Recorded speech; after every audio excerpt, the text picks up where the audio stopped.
And you got the post up okay? No, I didn't. I still don't know how to post the show. Okay. Sorry, I will do that now. I'm going to need you to talk me through that again. I may have to write stuff down. Not a problem.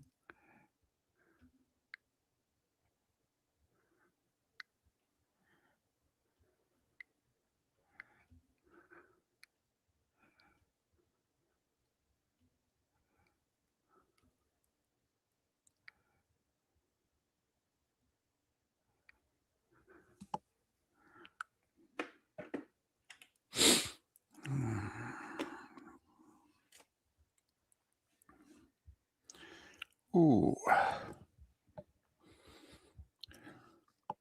My mom gets on the train in about 9 hours.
You're listening to Miller and Moulton, coming at you from the Floormeister Studios. Floormeisters, keeping it real. And now, here's Mark Miller and David Moulton. Top of the morning to you on this hump day. Hope your week's going well. This just in. It's still cold. How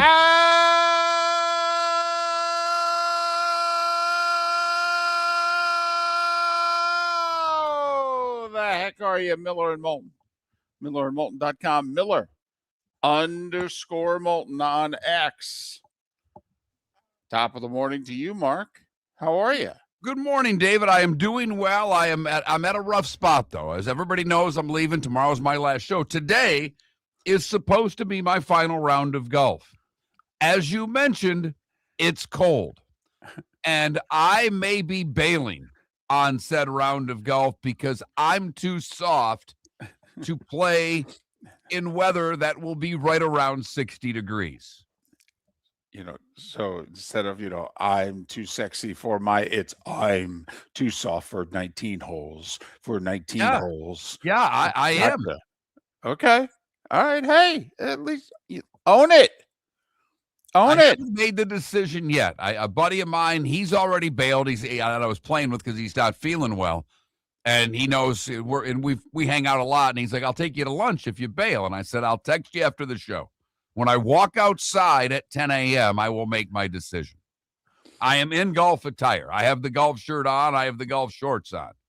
But I do not know if I'm going to go through with this. Any chance? Is there a way to play like 3 or 4 holes, or you tee off on a hole by the clubhouse and you go and you play a couple, and then you could shoot over and just play one hole coming in? So you get a little golf in, but you're only out there about an hour because you're soft. I look at then you're bailing. I mean, then you've quit on your group, and that's worse than a no-show to me.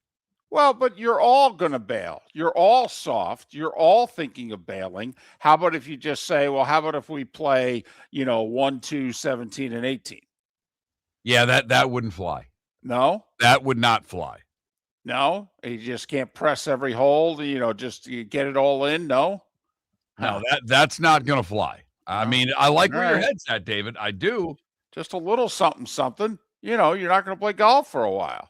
I know, but that's look at minor detail. I know. Oh, very minor. Particularly when we talked to Andy Baskin in Cleveland. Right. And I asked him on the phone, how you doing? And he said, blanking cold. And I said, I got you. I said, it's like, 23 where David is, and it's in the low 40s here. He said, shut up. It's -5. Right. And Andy is on my short list of nicest guys that we have on the show. Correct. And he said on the air, I'd kill for 23 degrees. Right. Right. I mean, he was not happy yesterday. Yep. And that has nothing to do with the fact that the Browns have no idea who they're going to hire as a coach. No. And whether or not anybody even wants to be their coach. Right. But, Mark, the world's a crazy place. And some things are explainable. Some things are unexplainable. Some things just seem obvious. Like, is Bill Belichick a Hall of Fame coach?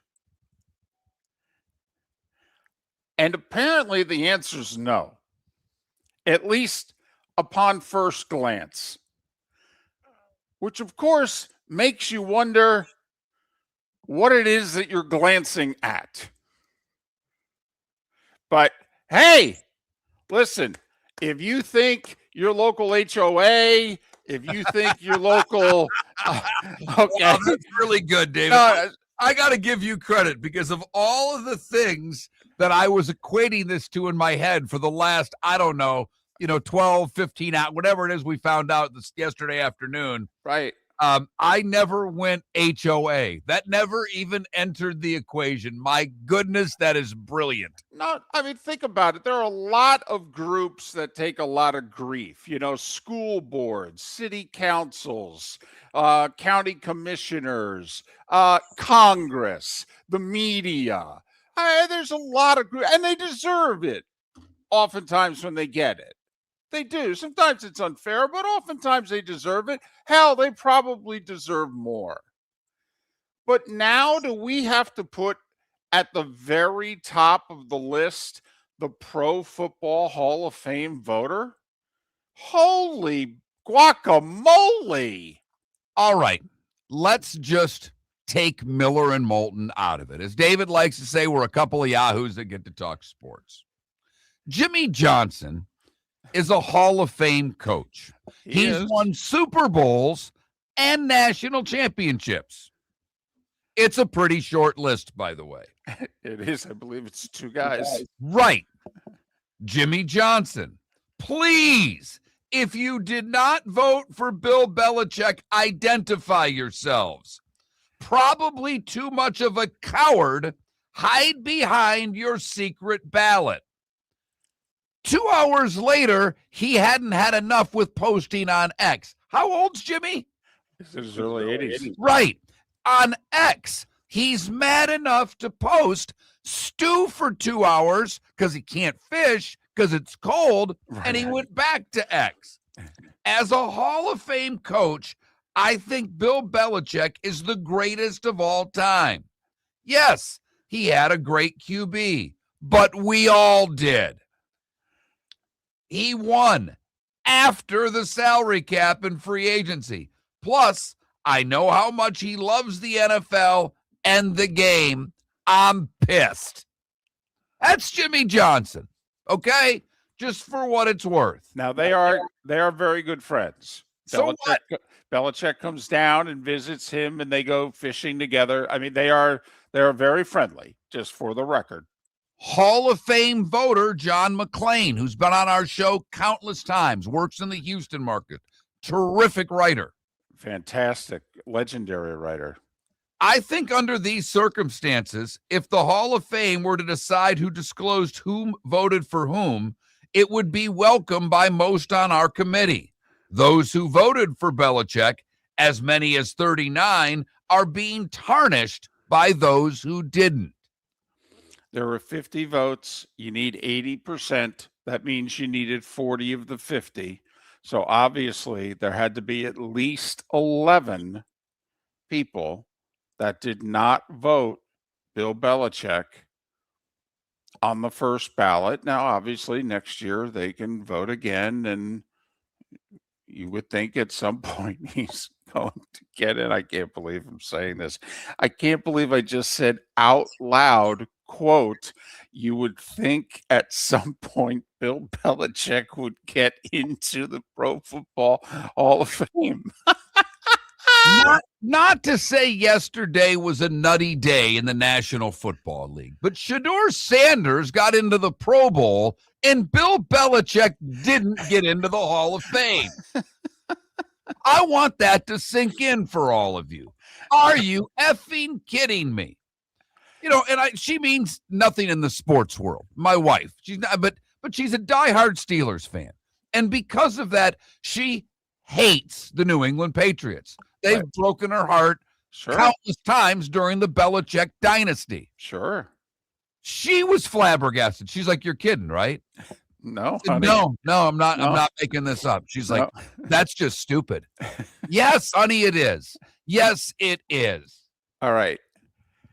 Here's, in a way, I'm not glad it happened, but I'm almost positive that this is what took place, is that the Pro Football Hall of Fame showed itself to be every bit as juvenile and political as any other group that you think is juvenile and political.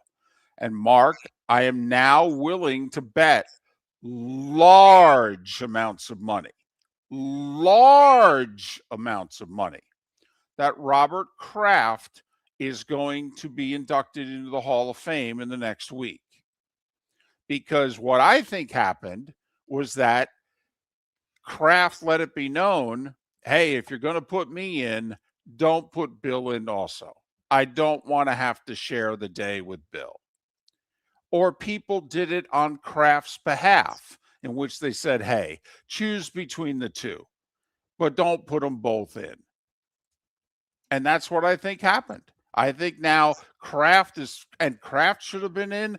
Listen, he certainly should have been in the year after Jerry. He should have been in before Jerry. But if you're going to put Jerry Jones in, then the very next owner who needed to go in was Robert Kraft. And how absurd does it make you look that the first 10 appearances in the Super Bowl as owner weren't enough to get him in? He had to go an 11th time before you decided, oh, now he's Hall of Fame worthy.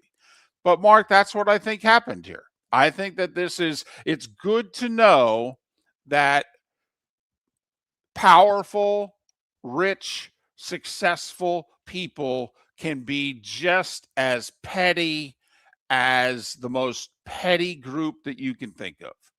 Because that's what I think's going on here. This is now, they gave one to Kraft yesterday. Now I definitely am willing to bet he's getting the votes. And B, he doesn't have to share the day with Belichick. Troy Aikman, a disappointing day for the Pro Football Hall of Fame. Patrick Mahomes, insane. Don't even understand how this could be possible. J.J. Watt, I can't be reading this right.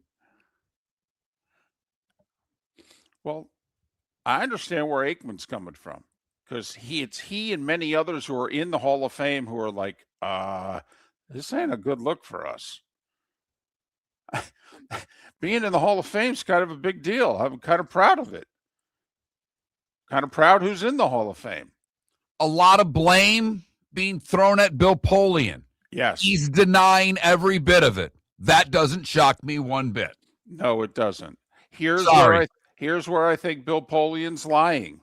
Bill says he can't 100% remember if he voted for Belichick or not. Really? You can't remember who you voted for? If you voted for a Hall of Fame, do you think it would be possible that you would forget who you voted for? Besides, you just voted. That's where I know he's lying.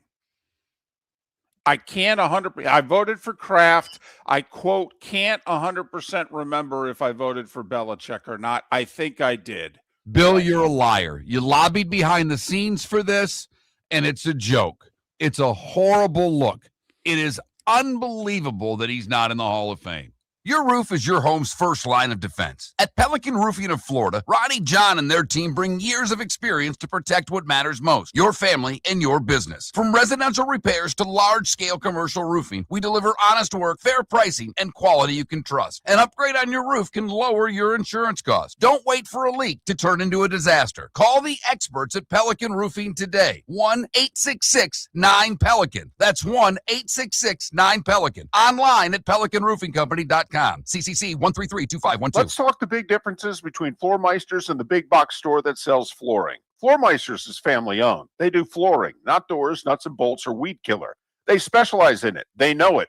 Floor Meisters backs their installer. So if there's ever an issue, good chance the boss, TJ, will come out and make it right. Floor Meisters prices beat the box stores every day of the week. When you think flooring, think Floor Meisters in Naples. Floormeisters.com. Real people, real prices, real quality selection. The Floor Meisters, just keeping it real. American Paint Supplies is your one-stop shop for all your coating needs and has been for 30 years. American Paint Supplies is also your #1 Festool dealer in Southwest Florida. If you are a builder, cabinet maker, painter, or power tool enthusiast, Festool craftsmanship can be found at American Paint Supplies. Celebrating 30 years of service, and Festool is celebrating 100 years of excellence. Come to American Paint Supply for a perfect pairing of service and expertise on 6100 Shirley Street, Naples, off of Pine Ridge, or online at AmericanPaintSupplies.net. Lee County Economic Development will release its 2025 annual report on February 5th at their annual meeting. It's a powerful look at our local economy, highlighting key data, emerging trends, and performance from the past year. The report covers major industries, workforce initiatives, business growth, and partnerships that drive Lee County forward. For more information about the annual meeting and the Economic Development Office, visit LeeCountyBusiness.com. Lee County, building a better community through business, sports, and tourism. This is Miller and Moulton.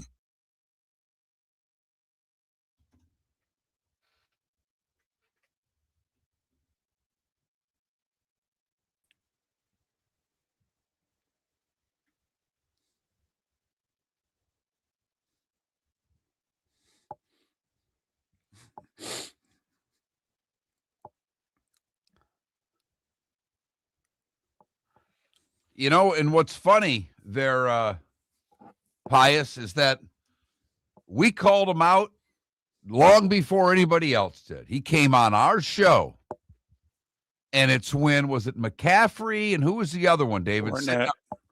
And Fournette sat out bowl games. 26 is the 2015 season. We had him on just before the 2016 draft. And he said they would drop in the draft and people wouldn't draft them because they showed they didn't love football by sitting out. And we questioned him pretty hard without telling him he was wrong. Right. Because he's Bill Poley. He was Hall of Famer, respectful enough to come on the show. But we followed up. We said, "Are you sure about that?" And he said that if it was him, he would drop him. And obviously, now, when he was off, we said he was nuts. I mean, the interview, but we both were like, yeah, we don't believe him to be true. We don't think that will happen. We don't think it will affect their draft status one bit. No, we turned out to be very right. In large part also because we thought this was the beginning, that they were not going to be outliers. Yes. Yeah, we were kind of we had a lot wrong. That was one where, like, why would you play in these games? But we felt good when Fournette went 4th and McCaffrey 8th. We're like, well, he dropped too far.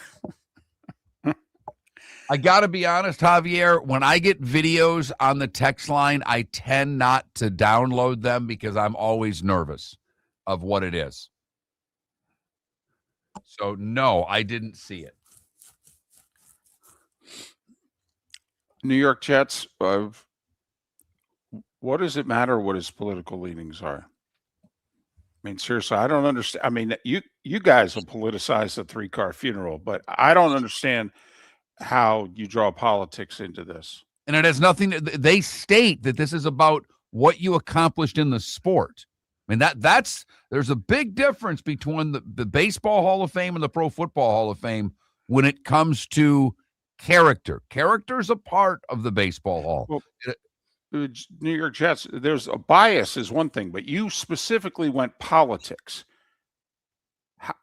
Okay. There's a big difference between bias and politics. Politics, you're insinuating that whether someone leans left or leans right influences their Hall of Fame vote. That's for caca. I mean, even Jameel Hill, we know which way she leans, and she's like, Bill Belichick could have cussed out my mama, and I would have still voted for him.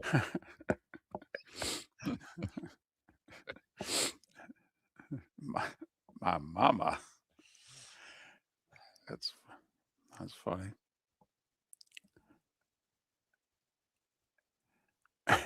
It was me pulling my cart through Publix. How dare you, sir? Oh, how my God. dare you? I'm so happy I didn't open it. It would have ruined my day.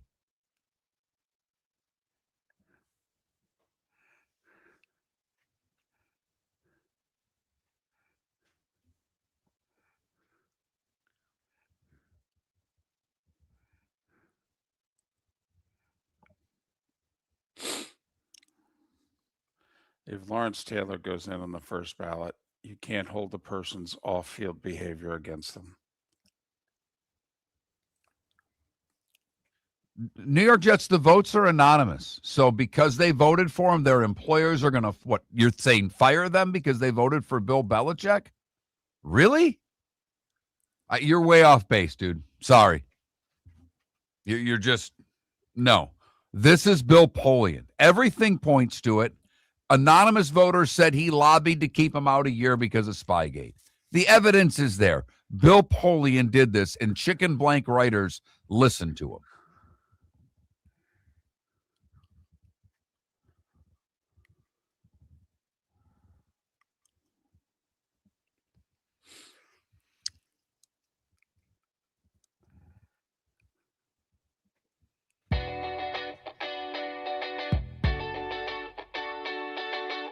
You're listening to Miller and Moulton.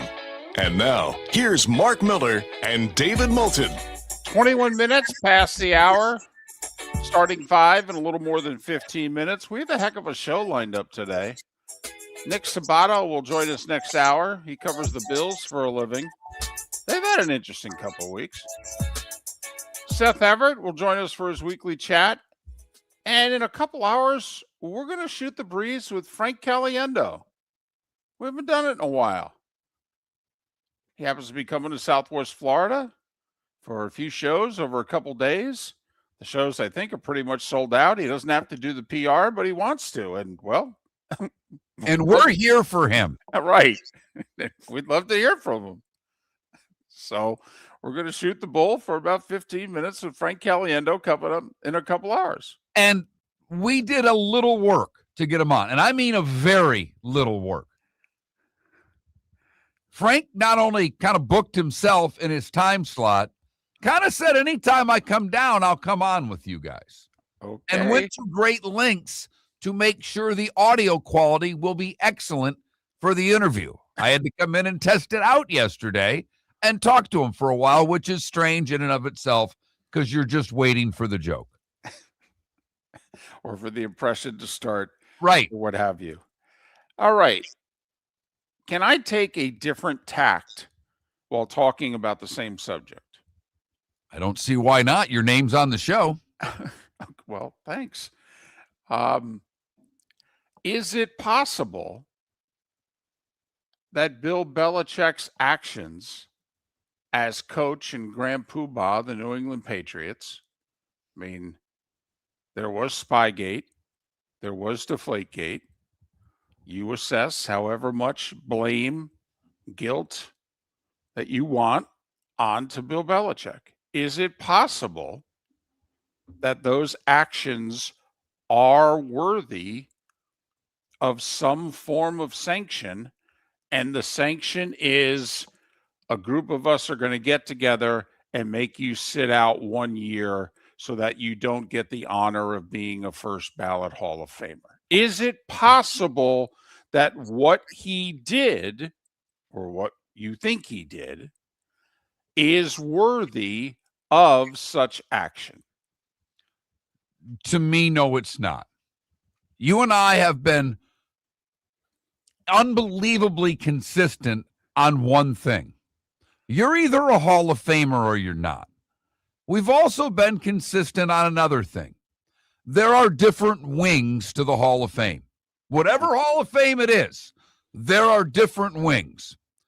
When you have 8 Super Bowl rings, you are in a different wing than everyone else,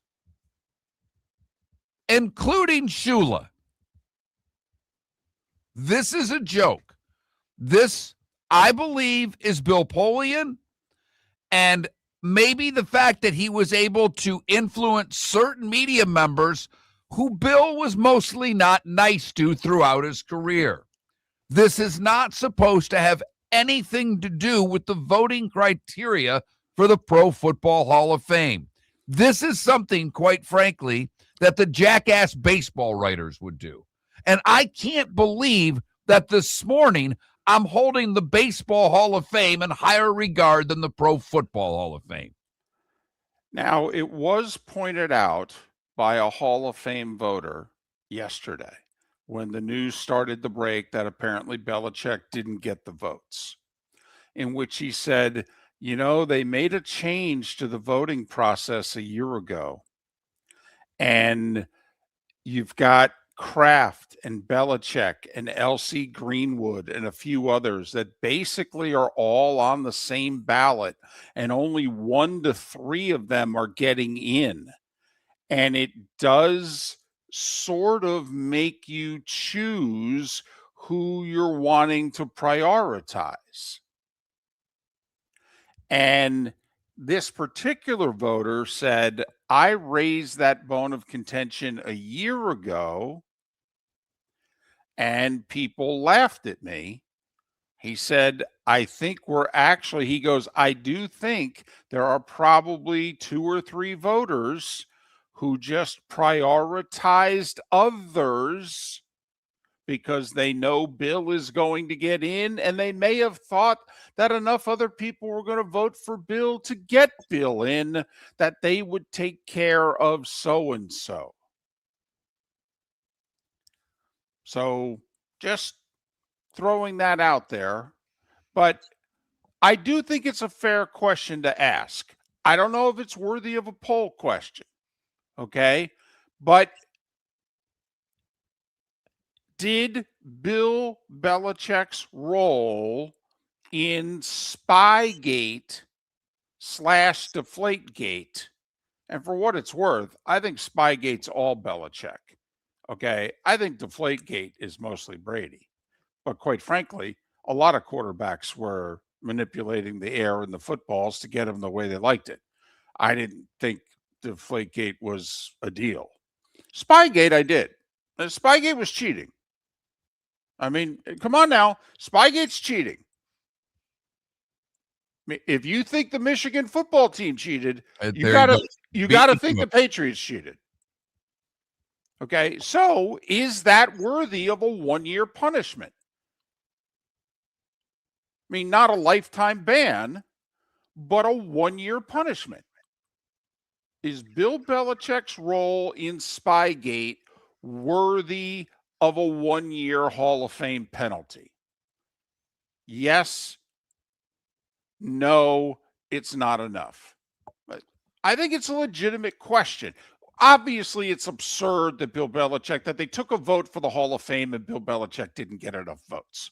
I mean, he's the second all-time winningest coach. He's won the most Super Bowls by a wide margin.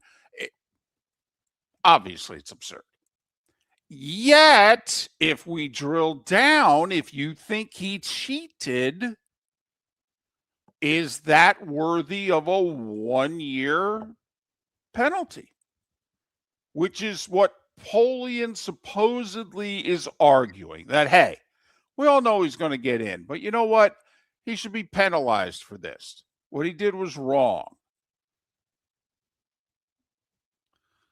Polian on ESPN yesterday denied telling fellow voters that Belichick should serve a one-year penance for Spygate. But he said he heard his fellow voters, and I quote, float that idea.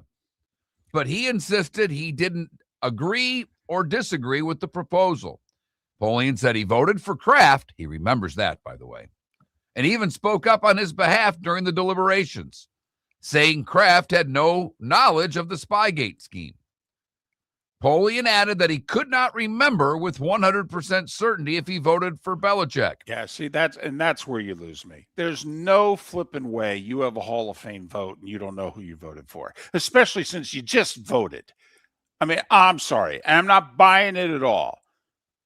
Well, I don't know did I vote for him or not? Please don't insult our intelligence. Okay. And we're not that intelligent, but still don't insult us. That's preposterous. He added that he was 95% sure he voted for a coach and a player, most likely L.C. Greenwood. Bill, I'm sorry. If you can't remember who you vote for, I don't know if you're competent enough to vote. Maybe you should see a doctor. Maybe those memory pills that they advertise on nearly every radio and TV station across the country, you might want to get some of those. I mean, we're all losing our memory. You're much older than I am. I get it. It happens. Sometimes I don't remember what I had for lunch yesterday. But you're a Hall of Fame voter, and you don't remember who you voted for? That's a load of crap. So, in the grand scheme of things, it's a footnote. Obviously, Bill Belichick's going to get into the Hall of Fame, but you just hope, quite frankly, I hope he doesn't have a health problem in the next year. I hope. Because obviously he should be going in at the first possible instance, unless you think actually his actions in Spygate are worthy of a penalty. Like there were people who were big Pete Rose should be in the Hall of Fame, but they didn't have a problem if he had to wait a little bit for what he did. Can't believe it's an opportunity to bring up Pete Rose in the Hall of Fame again. Unbelievable. Let's talk the big differences between Floormeisters and the big box store that sells flooring. Floormeisters is family owned. They do flooring, not doors, nuts and bolts, or weed killer. They specialize in it. They know it. Floormeisters backs their installer. So if there's ever an issue, good chance the boss, TJ, will come out and make it right. Floormeister's prices beat the box stores every day of the week. When you think flooring, think Floormeisters in Naples. Floormeisters.com. Real people, real prices, real quality selection. The Floormeisters, just keeping it real. American Paint Supplies is your one-stop shop for all your coating needs and has been for 30 years. American Paint Supplies is also your #1 Festool dealer in Southwest Florida. If you are a builder, cabinet maker, painter, or power tool enthusiast, Festool craftsmanship can be found at American Paint Supplies. Celebrating 30 years of service, and Festool is celebrating 100 years of excellence. Come to American Paint Supply for a perfect pairing of service and expertise on 6100 Shirley Street, Naples, off of Pine Ridge, or online at AmericanPaintSupplies.net. Mark Miller for Sleep Treatment Direct. They are helping me with sleep apnea. And by helping me, I mean curing me. No more CPAP machine. No more snoring. No more tossing. No more waking up exhausted. Their expert team got me the right treatment, fast and hassle-free. If you want to feel energized and get rid of your snoring, call Sleep Treatment Direct today. 444-1741. That's 239-444-1741. Sleep Treatment Direct. Sleep safe and sound.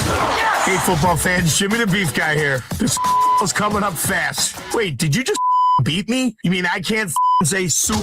Whatever. So, guys, if you're having a football party, don't wait till last minute. Remember, guys, our beef packages come with the beef, the gravy, the bread, the peppers. All you have to do is heat and serve. So call me now or stop in one of our 2 locations in Bonita Springs or Fort Myers. And again, guys, please don't wait till last minute, man. Put your orders in now. This is Miller and Moulton.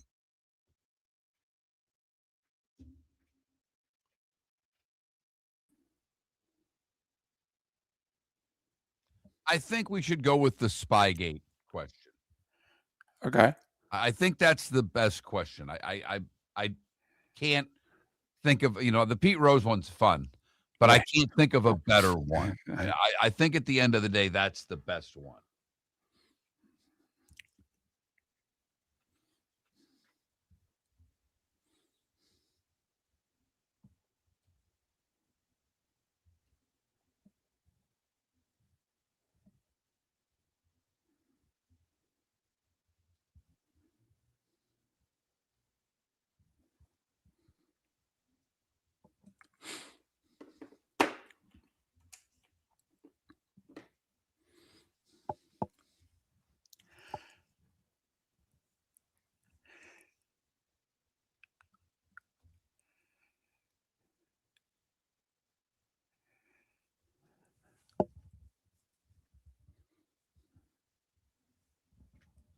You want to put for a year? I mean, is the Spygate scandal worthy of holding Bill Belichick out of the Hall of Fame for a year? Yeah.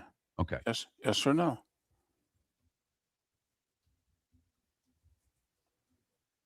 You know I want to type no effing way.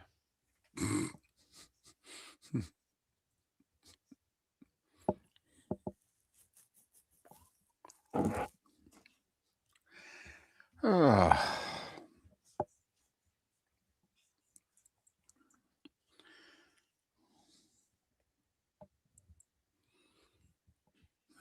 boy. Sonny, the two toughest places to play in the Big Ten, Happy Valley and the Rack, because nobody wants to be at either place. Used to be the Barn for the longest time, didn't it? Used to be. Yep. The Gophers place. Michigan State looked as if they went out partying in New York City the night before the game. They were so bad. I mean, even Izzo, I didn't see it because I didn't stay up. I didn't watch any post game. Izzo after the game said the wrong team won. That was one of those games as I'm watching it happen, and I'm wanting Michigan State to win, obviously, and I'm getting a little ticked, and then the game's going on, I'm getting less ticked. I'm like, Izzo's going to be happy when they lose this game because he can beat them up for a month on this. A month. Because they've got Michigan Friday. And Michigan did, look, Nebraska's a much better team, but Michigan, I don't want to say played with their food, but the Nebraska had them, and Nebraska let that game get away from them late. Yeah, I was on the road. Also, Nebraska missing two key guys. But Nebraska just shot it was horrible from behind. And they're a great 3-point shooting team. It was how about that first half last night? That first half was fun. What was that, like 50-45, something like that? They shot combined 62% from the field. Pat Kerwin is not a Hall of Fame voter, EB. Pat Kerwin was asked to do a presentation on behalf of Marty Schottenheimer's candidacy last year. And the presenters hold a lot of sway. You get 5 minutes. Like Rick Stroud, I believe, is the presenter in Tampa. And when Rick gets an audience, Rick delivers the goods. There are certain people who, when they get their 5 minutes, they get their guys in.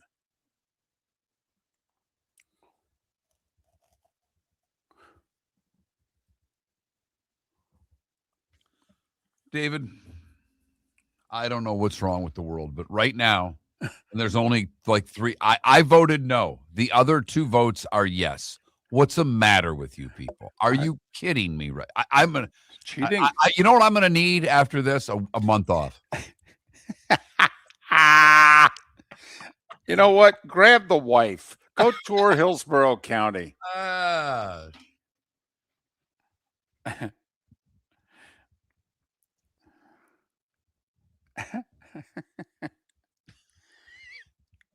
That's funny. Yeah, what I'm going to need a month off.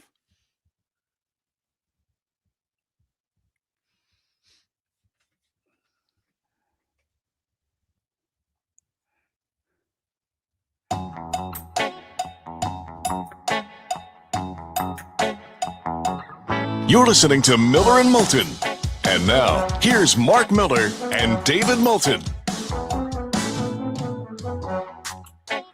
22 minutes to the top of the hour. Nick Sabato, an hour from now, to talk the Bills and their new head coach. And what an interesting 10 days it's been in upstate New York. Seth Everett, Frank Caliendo, 2 hours from now. How about that? We've got a poll question. Yes, we do. And much like the Pro Football Hall of Fame votes, it's anonymous. And I'm not sure it should be. Wow, you're really been out of shape about this. So I asked the question last segment because, there's different levels of outrage. I'm laughing more than I'm screaming. It's actually Mark that's the one who's got the genuine outrage about this Hall of Fame snub. Bill Belichick apparently not getting the votes not going to get in the Hall of Fame this time around, his first time on the ballot. Apparently, you need to win 9 Super Bowls to get into the Hall of Fame on the first ballot. 8's just not enough. By the way, when did we start counting those as a coordinator? I mean, he's got 6 as a head coach, but so we're giving him, hey, he helped my favorite team win those 2. I got no problem giving him 2. I just didn't know that we started adding up coordinator Super Bowls too. But yeah, he was defense coordinator for 2 Giants wins. Okay. But we asked the question, is Belichick's role in Spygate worthy of keeping him out of the Hall of Fame, even if it's just for 1 year? For a year. Because I think all of us understand he goes in next year. At least I hope so. I would hope so too. By the way, my mom thinks the whole girlfriend, the tawdry personal life that he now has entered into the equation. I don't. Did you? No. This Okay. has nothing to do with, it's not supposed to have anything to do with character. Well, it's not supposed to, but I'm just saying. And if they voted no because of that, it's because they're jealous they're not dating a 27-year-old. I was going to say. It's a room full of men, not a room full of women. No offense, Mom. Don't get me angry with you right now. Hey, I know you're going on hiatus, but take it easy now. Okay. What's she gonna do? Well, she's not gonna do anything. She's gonna wish she you the throw a best. shoe at me. She can't throw a shoe at me. She can just throw it at you tomorrow. I know she's getting on the train today. I don't need her walking in the door and just over. And another thing, I don't want that. The first thing she's gonna say walking in the door. But so that's our poll question: is Belichick's role in Spygate worthy of him being essentially penalized for when he goes into the Hall of Fame? No, you're going to have to sit out a year. That was a big deal. You were instrumental in it. No, you should be penalized. Yes or no? That's our poll question. Time now for The Starting 5. 5 big stories you need to know. Here is The Starting 5. Brought to you by Lee County, Florida. Building a better community through that magic formula of BST: business, sports, and tourism.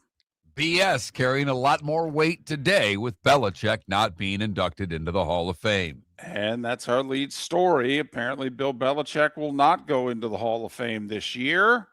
At least 11 of the 50 voters deciding he is not Hall of Fame worthy, at least on the first ballot. Maybe we'll find out who didn't vote for him. Maybe we won't.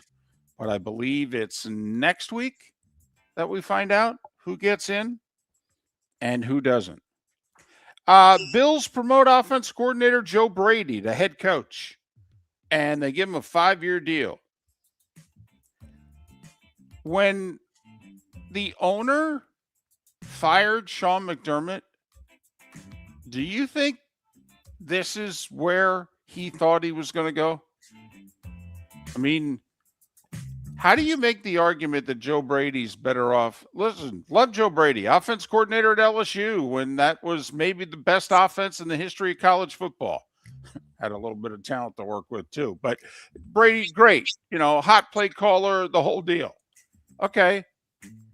But I mean, do you think that this is where Pagula was thinking 10 days ago when he fired McDermott?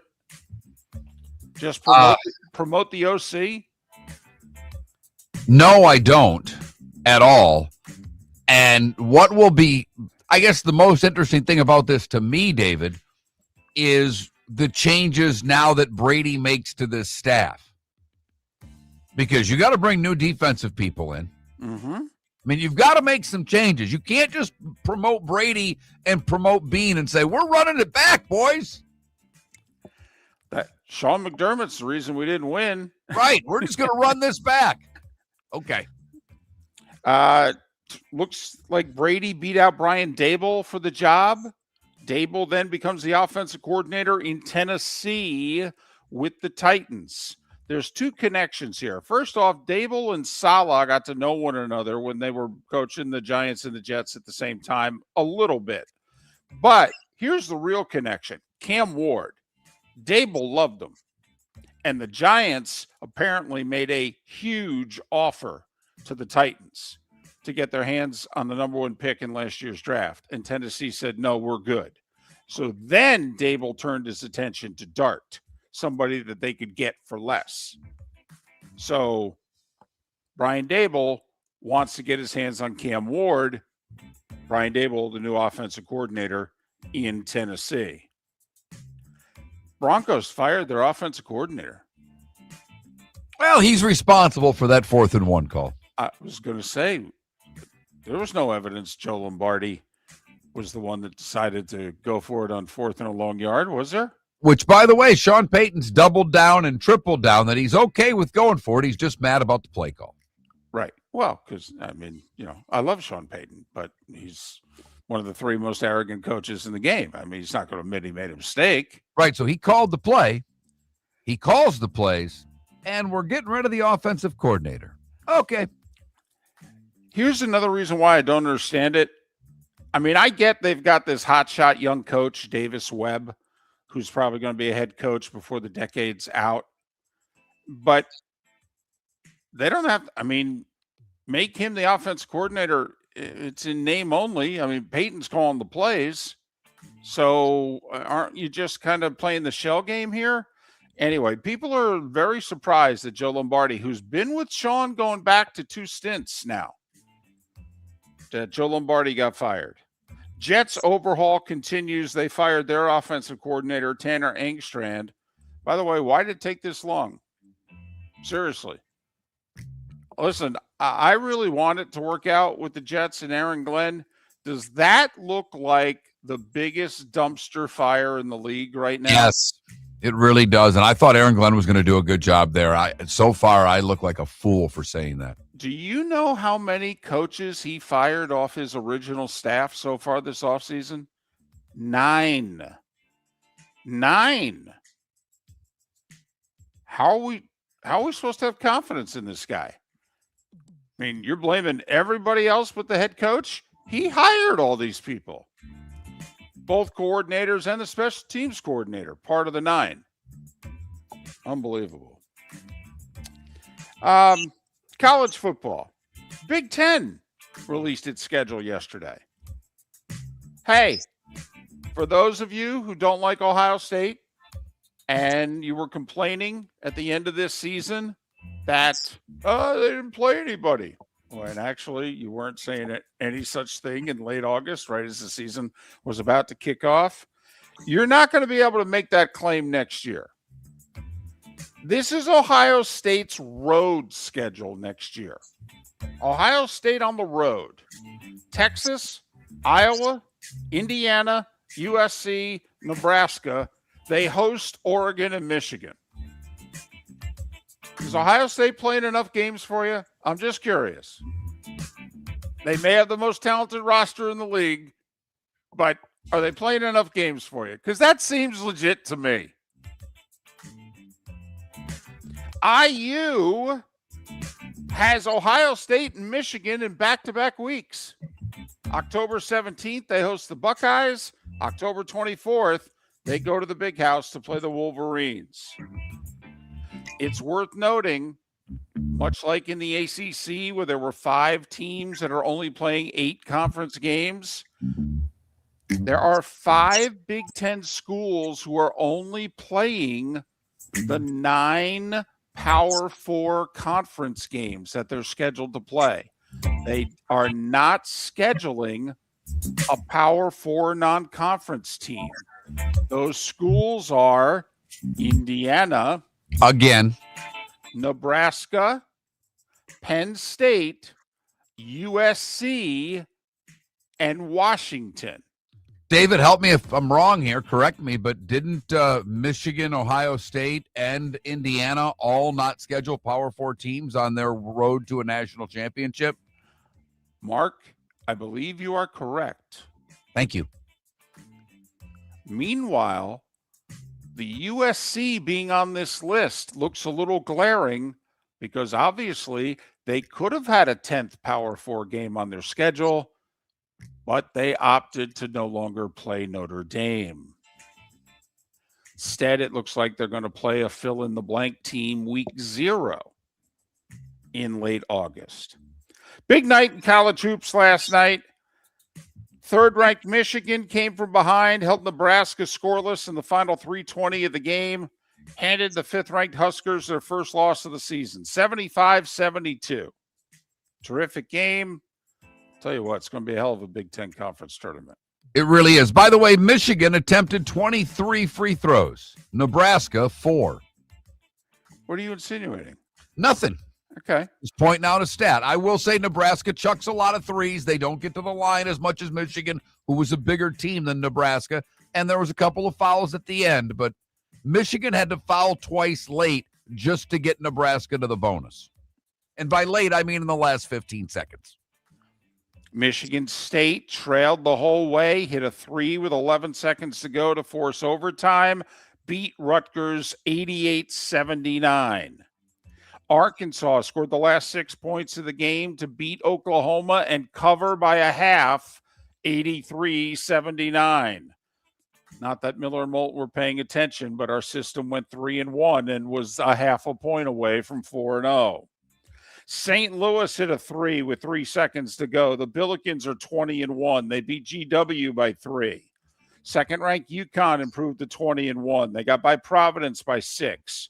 Virginia trailed Notre Dame by 19. Forced overtime, won in double overtime, 197 Cavs on the road. Bama beat Missouri 90-64. Purdue's lost 3 in a row. Before that, they'd only lost once all year. Indiana beat them in Assembly Hall 72-67. Miami of Ohio remains unbeaten, but boy, did they struggle.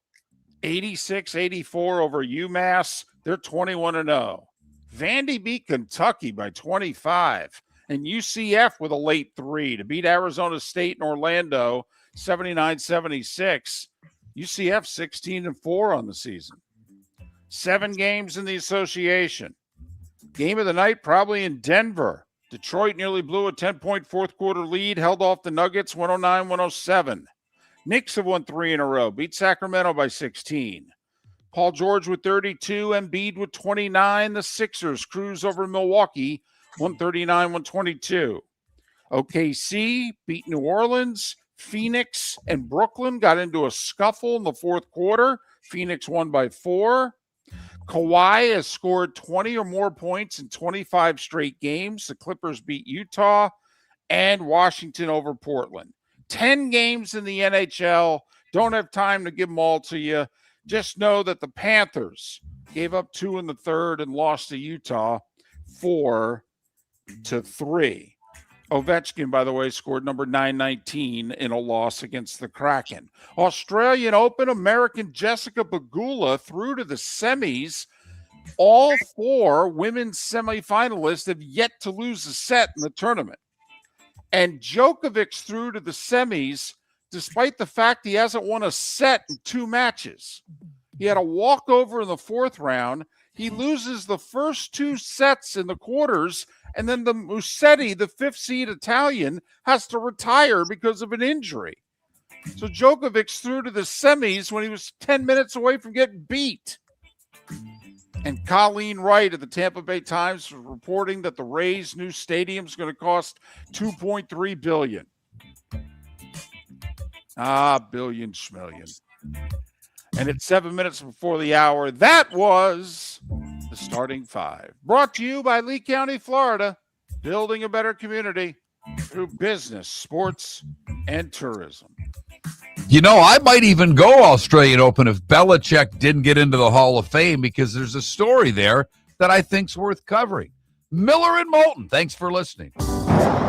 Got a cracked window or foggy glass? Don't wait for the next storm to make it worse. Your local Glass Doctor Home and Business is just down the road and ready to help. From leaky frames to shattered panes, we've got the tools and the know-how to get your home or business storm ready. With flexible scheduling and our done right promise, you'll be in good hands. So before or after the weather hits, call your neighbors at Glass Doctor. Glass Doctor, Glass Doctor. Call the Glass Doctor. We fix your pains. Oh, yeah. Let's talk the big differences between Floor Meisters and the big box store that sells flooring. Floor Meisters is family owned. They do flooring, not doors, nuts and bolts, or weed killer. They specialize in it. They know it. Floor Meisters backs their installer. So if there's ever an issue, good chance the boss, TJ, will come out and make it right.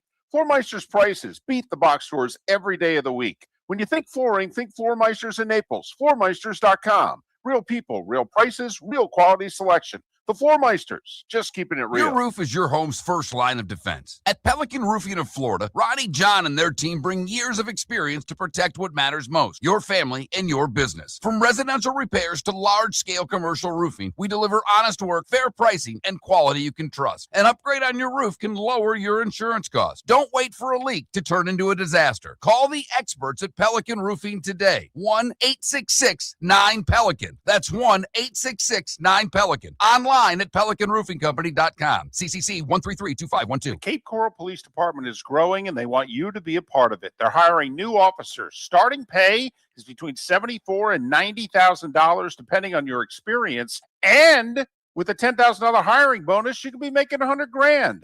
Enjoy paid holidays, off-duty details, plenty of OT opportunities. They're also hiring dispatchers and professional staff. So go to capecops.com. capecops.com. Be brave, be best, be Cape. Hey, football fans, Jimmy the Beef Guy here. This is coming up fast. Wait, did you just beat me? You mean I can't say soup? Whatever. So, guys, if you're having a football party, don't wait till last minute. Remember, guys, our beef packages come with the beef, the gravy, the bread, the peppers. All you have to do is heat and serve. So call me now or stop in one of our 2 locations in Bonita Springs or Fort Myers. And again, guys, please don't wait till last minute, man. Put your orders in now. For 22 years, we've been more than just a jewelry store. We're your neighbors at the Diamond District. From custom design and expert repairs to gold buying, appraisals, and spa treatments for your jewelry, we do it all right here in the store. Whether you're creating something new or bringing new life to a family heirloom, our team handles every piece with care, craft, and experience. 22 years of dedicated service only at the Diamond District. Visit Jason and Todd at the Diamond District. This is Miller and Moulton.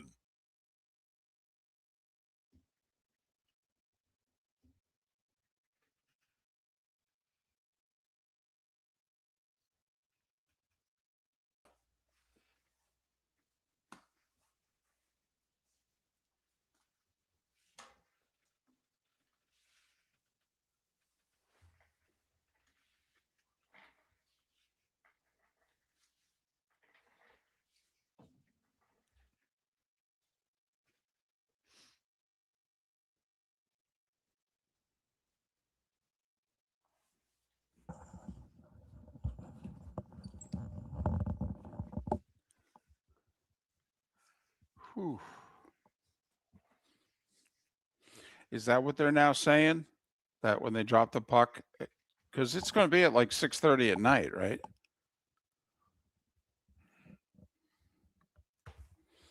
I love the fact that there's a chance they can get up to a half an inch of snow on Sunday.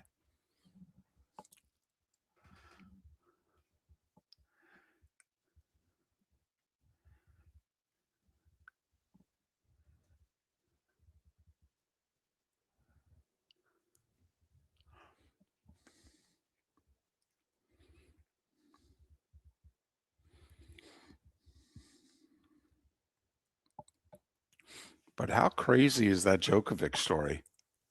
He's yet to win a set in his last 2 matches, and he's through to the semis.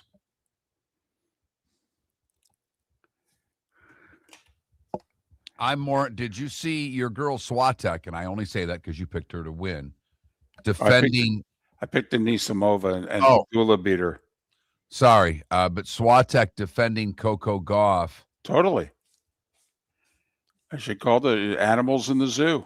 Yeah, I'm sorry. You get to do press and you have cameras on you. You're famous and make a lot of money. It comes with the territory. You really, you know what? You don't want the attention. Quit playing. I'm sorry. No. We walk him down the tunnel in football. We see him in basketball sometimes down the tunnel. But we see a lot of this stuff now. There are more cameras than ever before. Is that a good thing? I think it is. Okay. I can genuinely debate you on this.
You're listening to Miller and Moulton, coming at you from the Floor Meister Studios. Floor Meisters, keeping it real.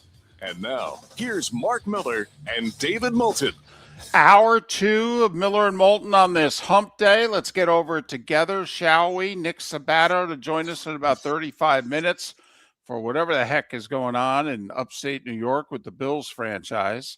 Seth Everett, an hour from now. We're about 90 minutes away from Frank Caliendo, who's appearing at Off the Hook Comedy Club in Naples. A bunch of sold-out shows. He doesn't or thereabouts. When I talked to Captain Brian, and no knock on Captain Brian, he's been great to us over the years. So I tried to get Frank on through Brian. He's like, I'm pulling all my advertising for these shows. We've only got a few tickets left. So there may be tickets left, but I know it's close to sold out. All right, so give it a try. But Frank loves to do the PR. He's come on our show probably 10 or so times over the years, and he booked himself again. So we're going to talk to him about an hour and a half. He did not remember. I did bring up, because I said when I was talking to him yesterday, I told him how I got through to him through his brother, our old producer, John Cassio, who we reference a ton, had his brother's number, and that's who he used to do his PR. So that's how I ended up getting a hold of Frank. And I told him about the voicemail that he left when Favre retired, and he didn't immediately recall it, but I wish we had it, because we would have played it today. This is part of the charm of Miller and Moulton and our illustrious career in Southwest Florida. There's a lot of information, a lot of interviews that we have done that, well, they're not around anymore. Everything from this act is because, fortunately, of YouTube and Twitch. All of our old shows are out there somewhere. So do you want to talk privacy? Is that what you were hinting at when we went to break? Is that where you want to go? Oh, I'm willing to go there, David. Yes, I am. Okay. All right. And because I mentioned the Australian Open at the end of the starting 5, and it got Mark to say, there's an issue at the Australian Open. And I'm like, is he going to go privacy? I am. Okay. because Coco Gauff, after losing, and she had a tough Australia. I mean, she went 3 sets in damn near every match she was in until finally being upset. And got destroyed. She got beat 1-2. She had 3 winners to like 27 errors. I mean, she got destroyed. And when she left, she went down the hall and apparently didn't think the cameras were on her, which, in today's world, David, we always think the mics are open. And I know we're a pimple compared to what these athletes are. But you and I always have the opinion, well, the mic's open. People are listening. We're always fearful of saying the wrong thing. Well, she didn't think anybody was looking, and she smashed a racket. Now, for the record, I have no problem with Coco Gauff smashing the racket.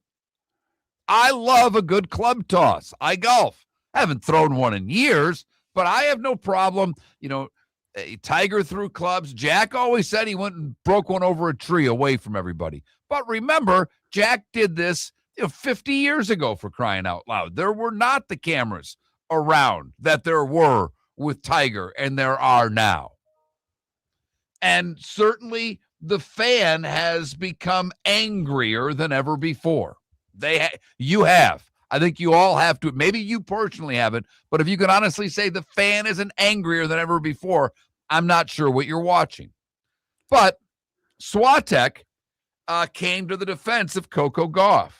Right. And calling for more privacy and space for players. Okay, that's fine.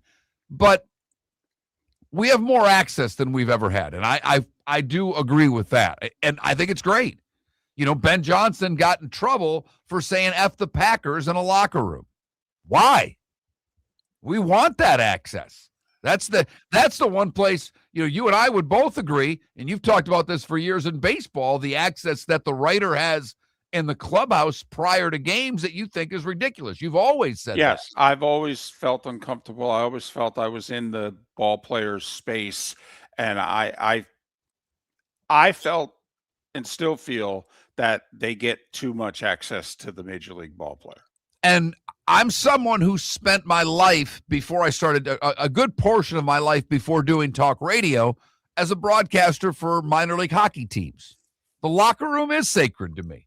What I heard in the locker room, what I saw in the locker room, wasn't stuff that I ever talked about on air. Now, she thought she was in privacy. And she went on to say, I think she said, or Swatek said, the only place that we have is private is the locker room. Yep, it is. I don't know what to tell you. Well, we love we're raving about Vrabel standing in front of the locker room in the hallway and hugging all of his players. I don't know how you get it both ways, David. Well, the players are just asking for a little bit more privacy. Okay. And here's the example that I think Swatek also gave. She showed up for a match 2 matches ago and didn't have her credential on her. And she was denied entrance to the stadium. And so she had to patiently wait while somebody went and got her credential. And that video got released. Now, it's happened to other players. Federer showed up at an Australian Open without his credential. They didn't let Roger Federer through. They didn't let Rafael Nadal through in one of his last Australian Opens because he didn't have the proper credential. I told the story a couple times. Troy Aikman and I walking in the bowels of Soldier Field. Troy didn't have his credential on him. All right. We couldn't go 100 feet without him getting stopped and harassed, in which he finally looked at me and joked and said, did anybody in Chicago ever see me play? And I go, they're not even looking at your face. You're just looking at the middle of your chest to see whether or not you're wearing a credential. So Swatek was sensitive about it because she felt her privacy was violated at the front gate. She's like, what's this video going public? Now I'm a meme because I showed up without my credential. And then in Coco's case, it was a long walk from the court. It was a long walk. And she walked it, and she's 10 feet from the locker room. And for whatever reason, she didn't wait to the locker room to throw her tantrum. Maybe because there were people in the locker room and she didn't want to throw the tantrum in front of them. Whatever. But Coco trashes a racket 10 feet from the locker room door, and it takes a while to trash it. And she does, and it's all right there on tape, and then it all got released. And so I believe Swatek referred to the players as animals in the zoo. Yes. Yeah, she went on to say also, I mean, she was being sarcastic, I guess.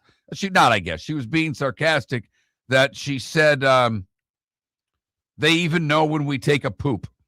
That was her words. And she, it's basically that they have cameras on them everywhere. And she was asked something about, well, you're going to step up and say anything? And she said, it's not going to matter. Now, apparently it is worse at the Australian than it is at like the French and Wimbledon. There are very areas at the Australian is apparently the worst, according to the tennis players, of the lack of privacy. That at Wimbledon and at the French, they have an area that's not the locker rooms that's off limits to the cameras. So it's a thing at the Australian Open. There hasn't been a ton of drama in the tournament also. That's how these things, I think, Mark, become a thing. You've got 4 semifinalists on the women's side. None of them have dropped a set in 5 matches.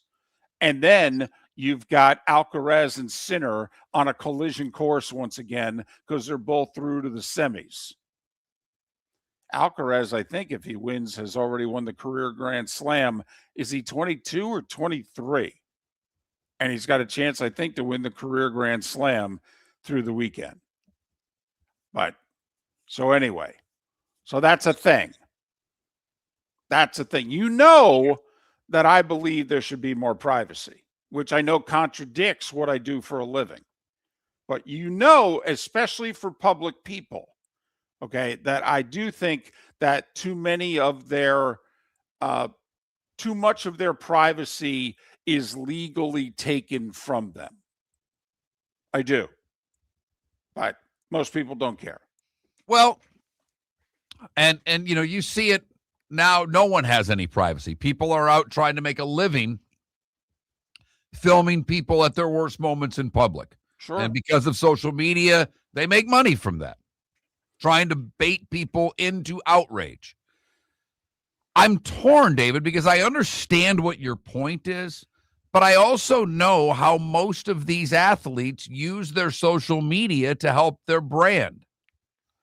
And I don't know necessarily how you get it both ways. First off, I guess at the bottom of this, I'm fine with Coco Gauff smashing her racket. I'm fine with knowing about it.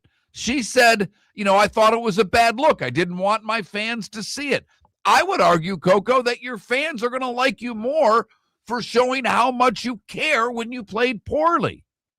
I don't think it hurts your brand. Not one iota. I don't. Did you see somebody trying to make a dust-up for Davante Adams after the loss to the Seahawks? Because, by the way, that's the 5th NFC Championship game that Davante Adams has been on the losing side for. He's yet to go to the big game.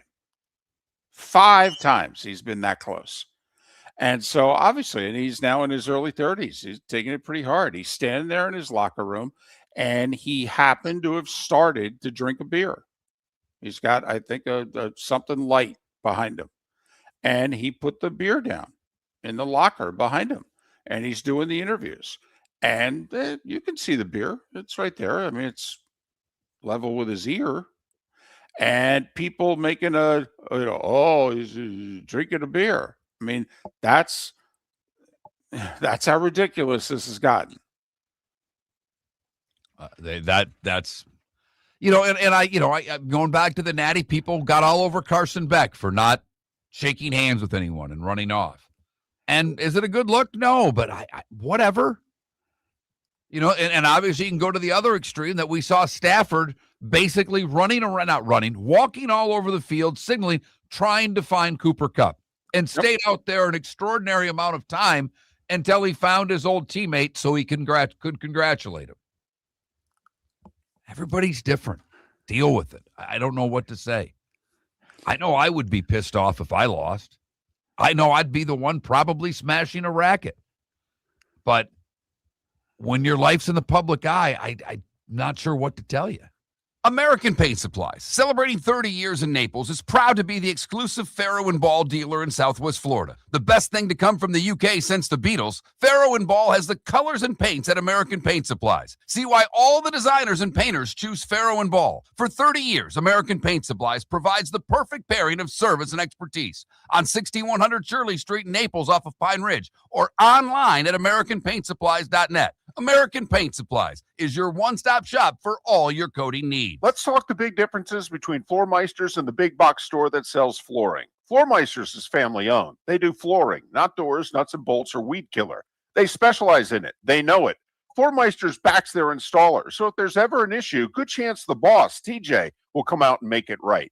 Floormeisters prices beat the box stores every day of the week. When you think flooring, think Floormeisters in Naples. Floormeisters.com. Real people, real prices, real quality selection. The Floormeisters, just keeping it real. Your roof is your home's first line of defense. At Pelican Roofing of Florida, Ronnie, John, and their team bring years of experience to protect what matters most, your family and your business. From residential repairs to large-scale commercial roofing, we deliver honest work, fair pricing, and quality you can trust. An upgrade on your roof can lower your insurance costs. Don't wait for a leak to turn into a disaster. Call the experts at Pelican Roofing today. 1-866-9-PELICAN. That's 1-866-9-PELICAN. Online at PelicanRoofingCompany.com. CCC 1332512. Think we only fix windows? Think again.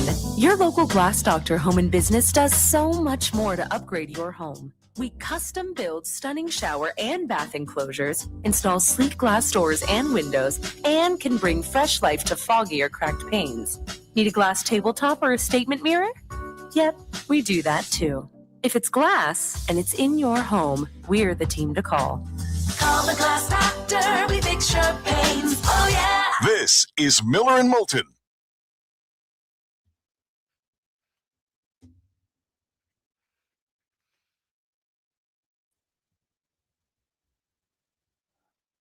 You know, just when I start taking notes and bringing up privacy and tennis, I'm going away for a month. I don't know what David's going to. He's finally won me over, and you know, I'm going away. Unbelievable. Mm-hmm.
Yes, we will, guys.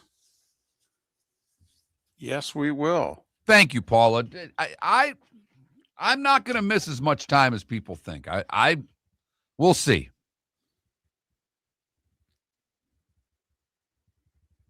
I don't know. If I had an opportunity and a legitimate opportunity to stay away from me, I'd stay away.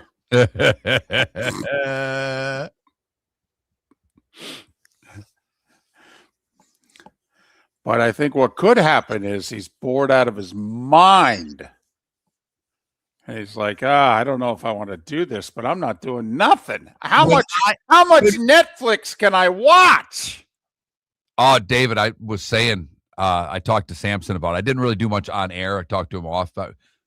I didn't realize how much he's in the Expos documentary on Netflix. I mean, he even said, he goes, I kind of feel like I narrate it because he's in different points. And the very first thing, he sits down and he's like this, and he's like, you guys look like you're ready to pounce. And he said he did 9 hours with them. I mean, the documentary's only, I don't even think it's 80 minutes long. Wow. It's good. And he even thought they were fair to him. You know, I mean, and that's funny, Adam. It's very funny. It's very funny. And what's funny is that our NASCAR guests are on my short list also of nicest guests we have. Right. It's going to suck, Sonny. It's going to suck.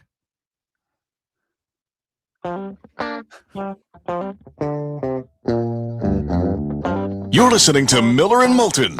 And now, here's Mark Miller and David Moulton.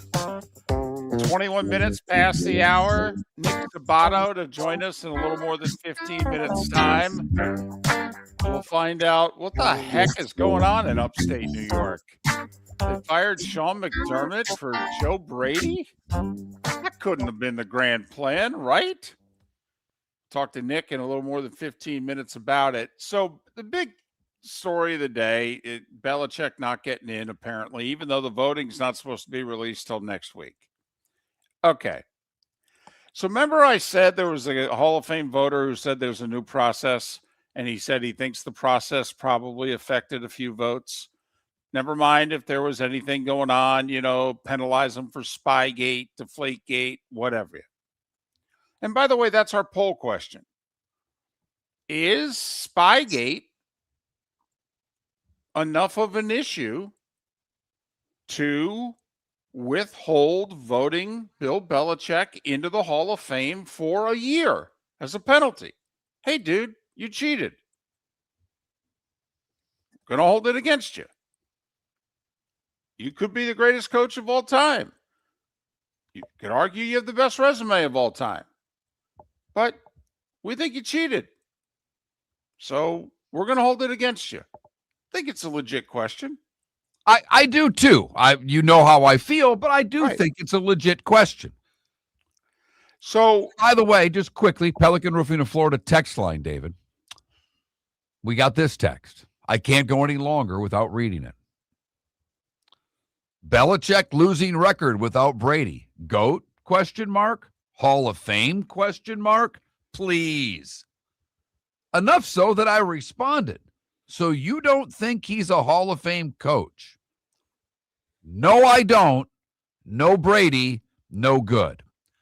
All I'll say to you is Jimmy Johnson, sir. You may have heard of him. He won Super Bowls and a national title. He thinks that Belichick's the greatest coach of all time. I don't know. I'll take his credentials over yours. Sorry. Go on, sir. Well, I mean, Andy Reid couldn't win a Super Bowl without Mahomes. Shula had Greasy. We could just go name me the legendary coach that didn't have a legendary quarterback. Even Lombardi had Starr. I mean, honestly, Tom Landry had Staubach. I mean, if you're going to penalize the coaches because they worked with great quarterbacks, then who are you going to put in?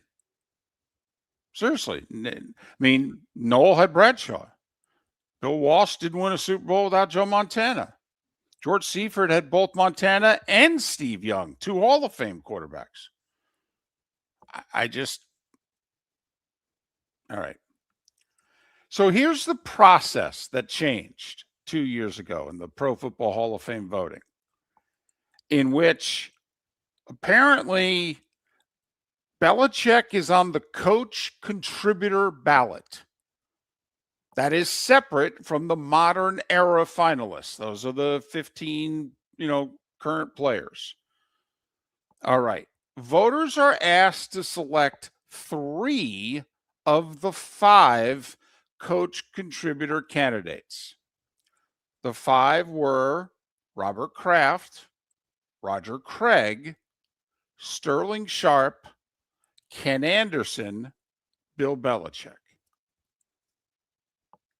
So Mike Sando from Yahoo is a Hall of Fame voter, and Mike Sando said, okay, there are some who have talked about, wanting to make sure certain people get their votes because they want them to get in.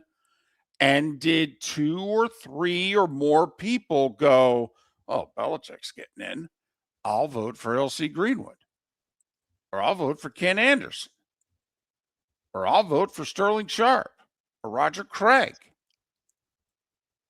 So that's part of Mike Sando believes some of that went on. And I think he was the one that went on to say, then you throw Spygate, and he if it's the one, I've not been able to find the post. I saw it yesterday, that he had like 5 different or 4 different paragraphs that all described how a couple of people could have chosen these paths. When you put them all together, you add up that's to 11 votes. Right.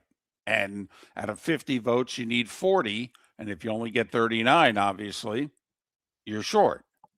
So, is it possible? Of course, anything's possible. Does it seem unlikely? Yeah. I think it's as simple as the Hall of Fame voters decided Kraft is finally going in because they're embarrassed the fact that he's not in, especially because Jera is. And now, on top of it, the Patriots just made another Super Bowl, their 11th Super Bowl appearance under Bob Kraft's ownership. He was their owner when they went with Parcells. They went 9 times with Belichick. Now they went with Vrabel. That's Kraft's 11. Kraft did not own the team when they got beat in Super Bowl 20 by the Bears. So I think it's as simple as they're going to put the old guy in, finally, and Kraft and those close to him let it be known, don't make me share the moment with Belichick. Please, don't do that to me, okay?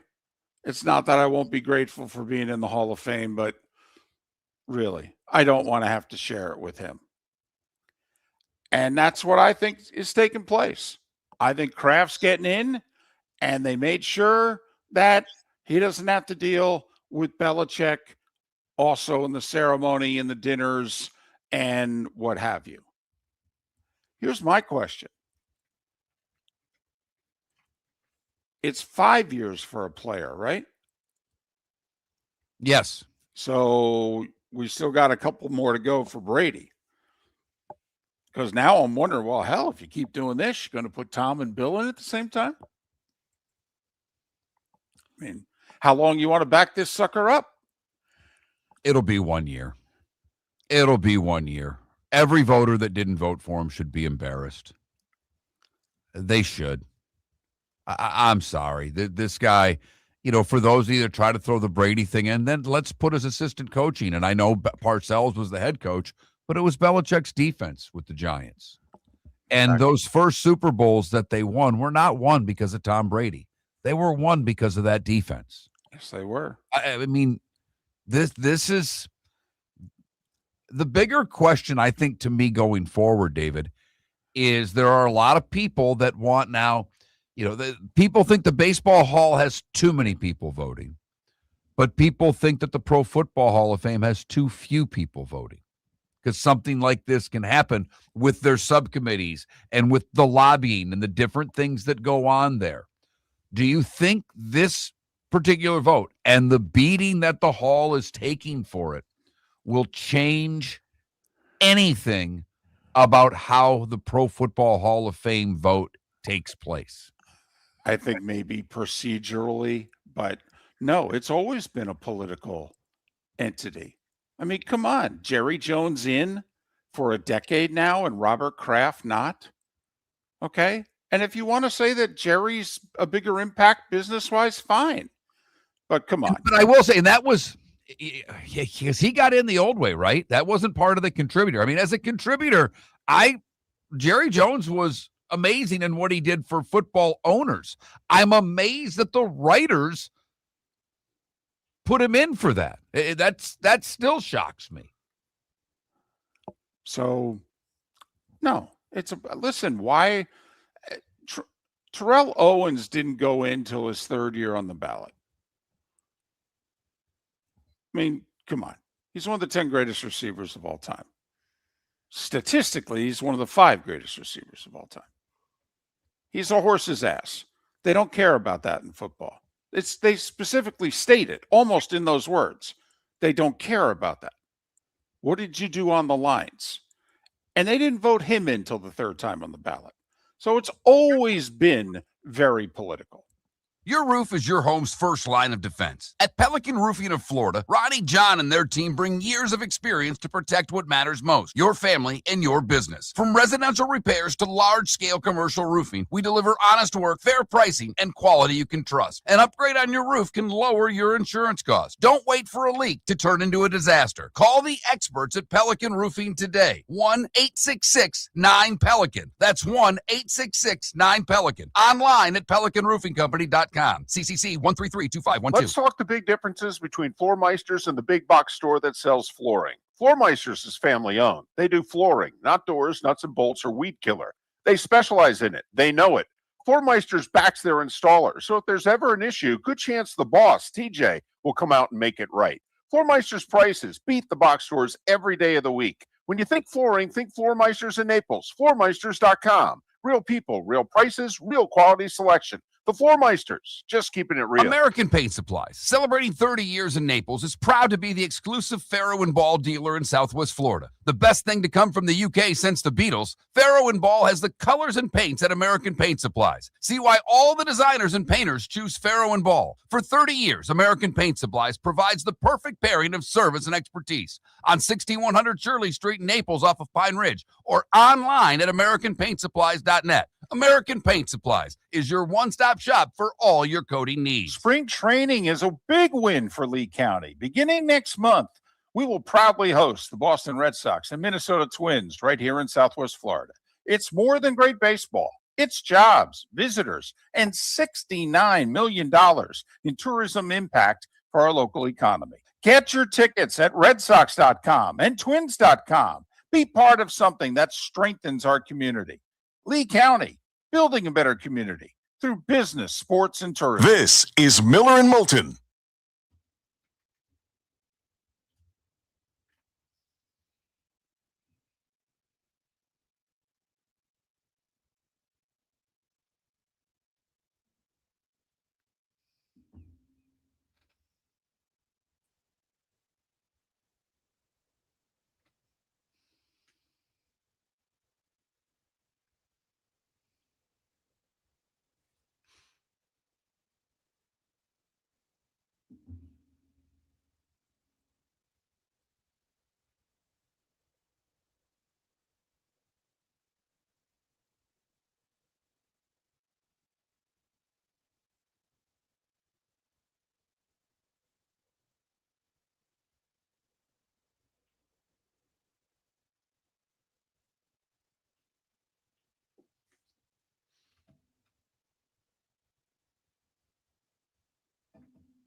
100% left, Twix, in all sports. I think the baseball writer should have to do it. I think the football writer should have to do it. I think the college football people should have to do it. Absolutely.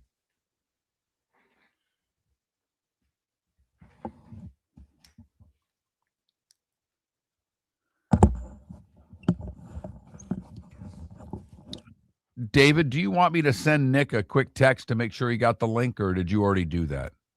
I didn't, but I mean, I just, they forget about time, so I'll just okay. Send him a quick one.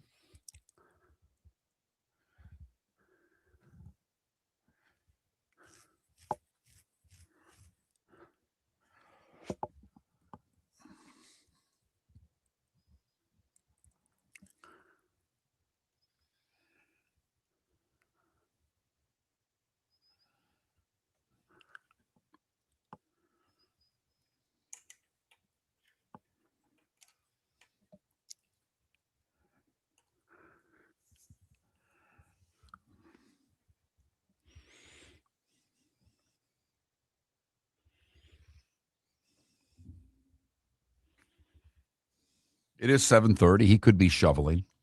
Got that right.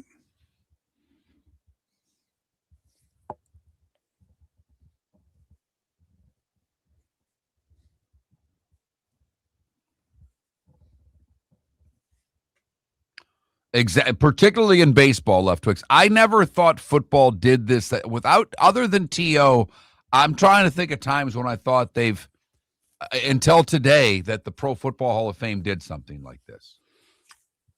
Left Twix, I don't know, because I don't think there should be. I think if you got the votes, you got the votes. I think, Shannon, here's the problem. I think these guys are getting in. I just don't know if they're going to get in while they're alive. And I hate that.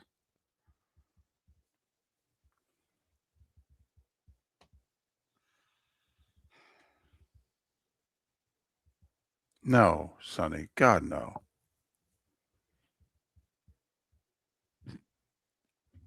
Buddy of mine just texted me, "You're playing today, softy."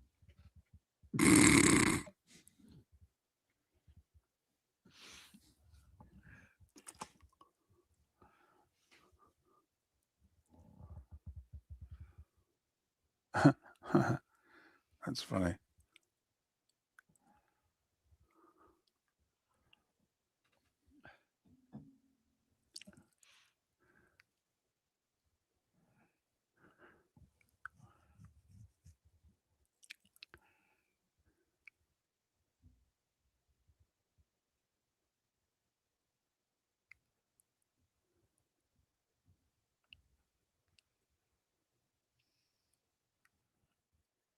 No, I think he's going to lose Davis Webb also.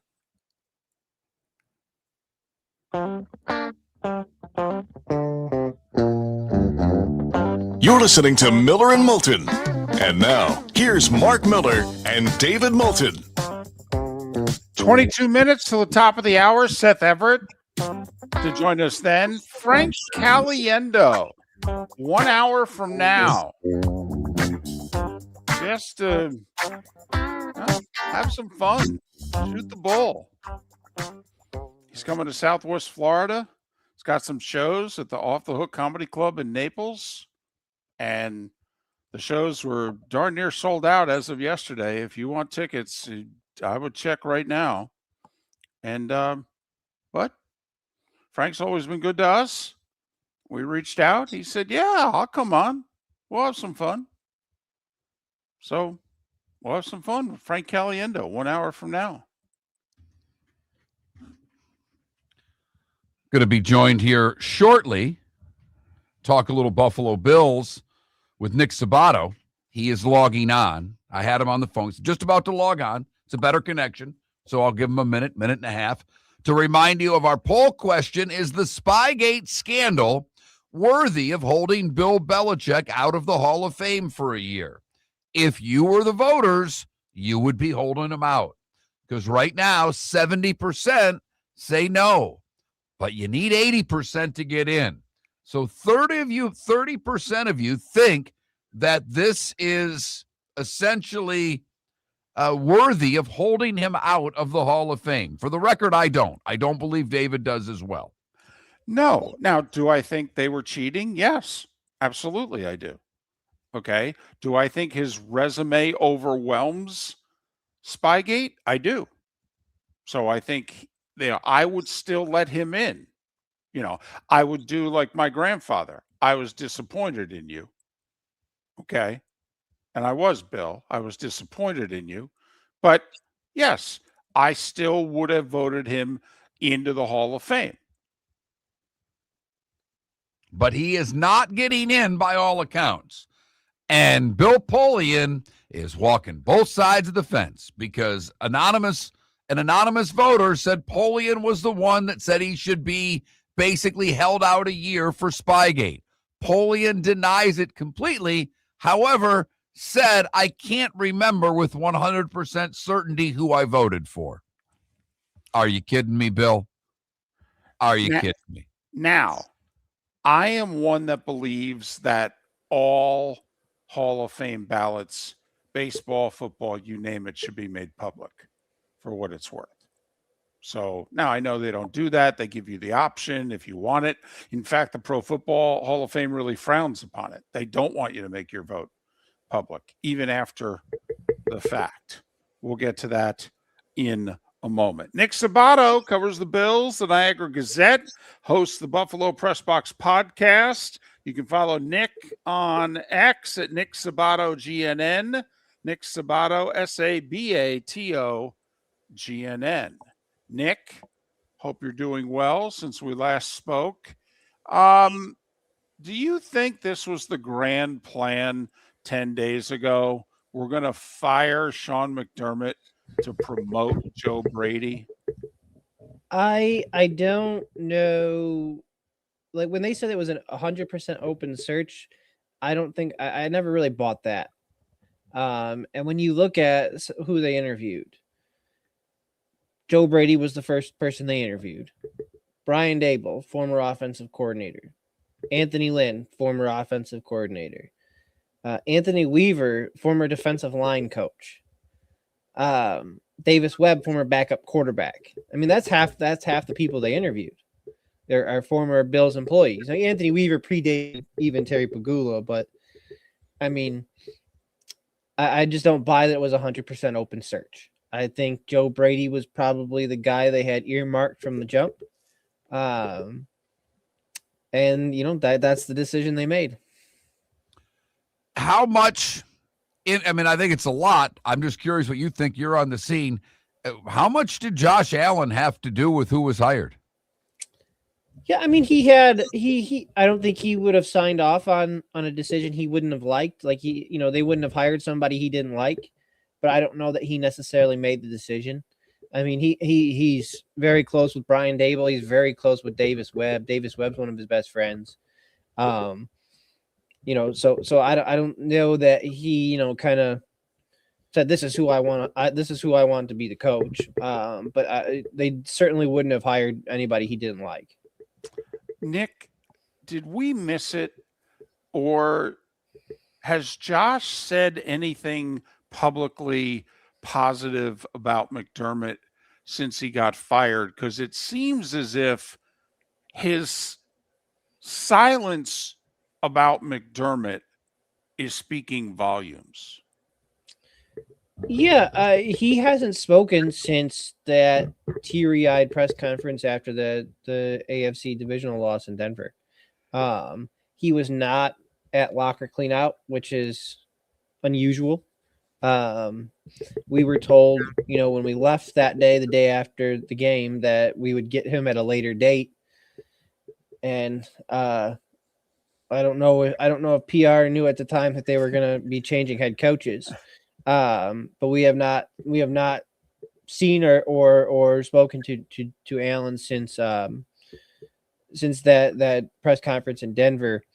I don't necessarily know that, he was, I think his relationship with Sean McDermott was fine. I don't know if it was buddy or, they were calling each other during the off season just to chit chat. but I also don't think that they make that move if Allen isn't okay with it too. All right. The Buffalo people that I talk to, and I mean, these are just fans, but people that some of them I have a lot of respect for as sports people, and they were all seemingly okay with the McDermott thing. Their opinions changed after the press conference when Bean got the promotion. How's that sitting in Buffalo right now? Yeah, so there's like this weird narrative that Brandon Bean somehow stabbed Sean McDermott in the back, and that is a completely online fan narrative. Like, that has not been reported anywhere. That has not been, just that just kind of completely popped up from a fan perspective, and I have not heard anything of that nature. I think that had Terry Pagula not made the Keon Coleman statement in that press conference, I think people would have walked away from that feeling pretty good about Brandon Bean.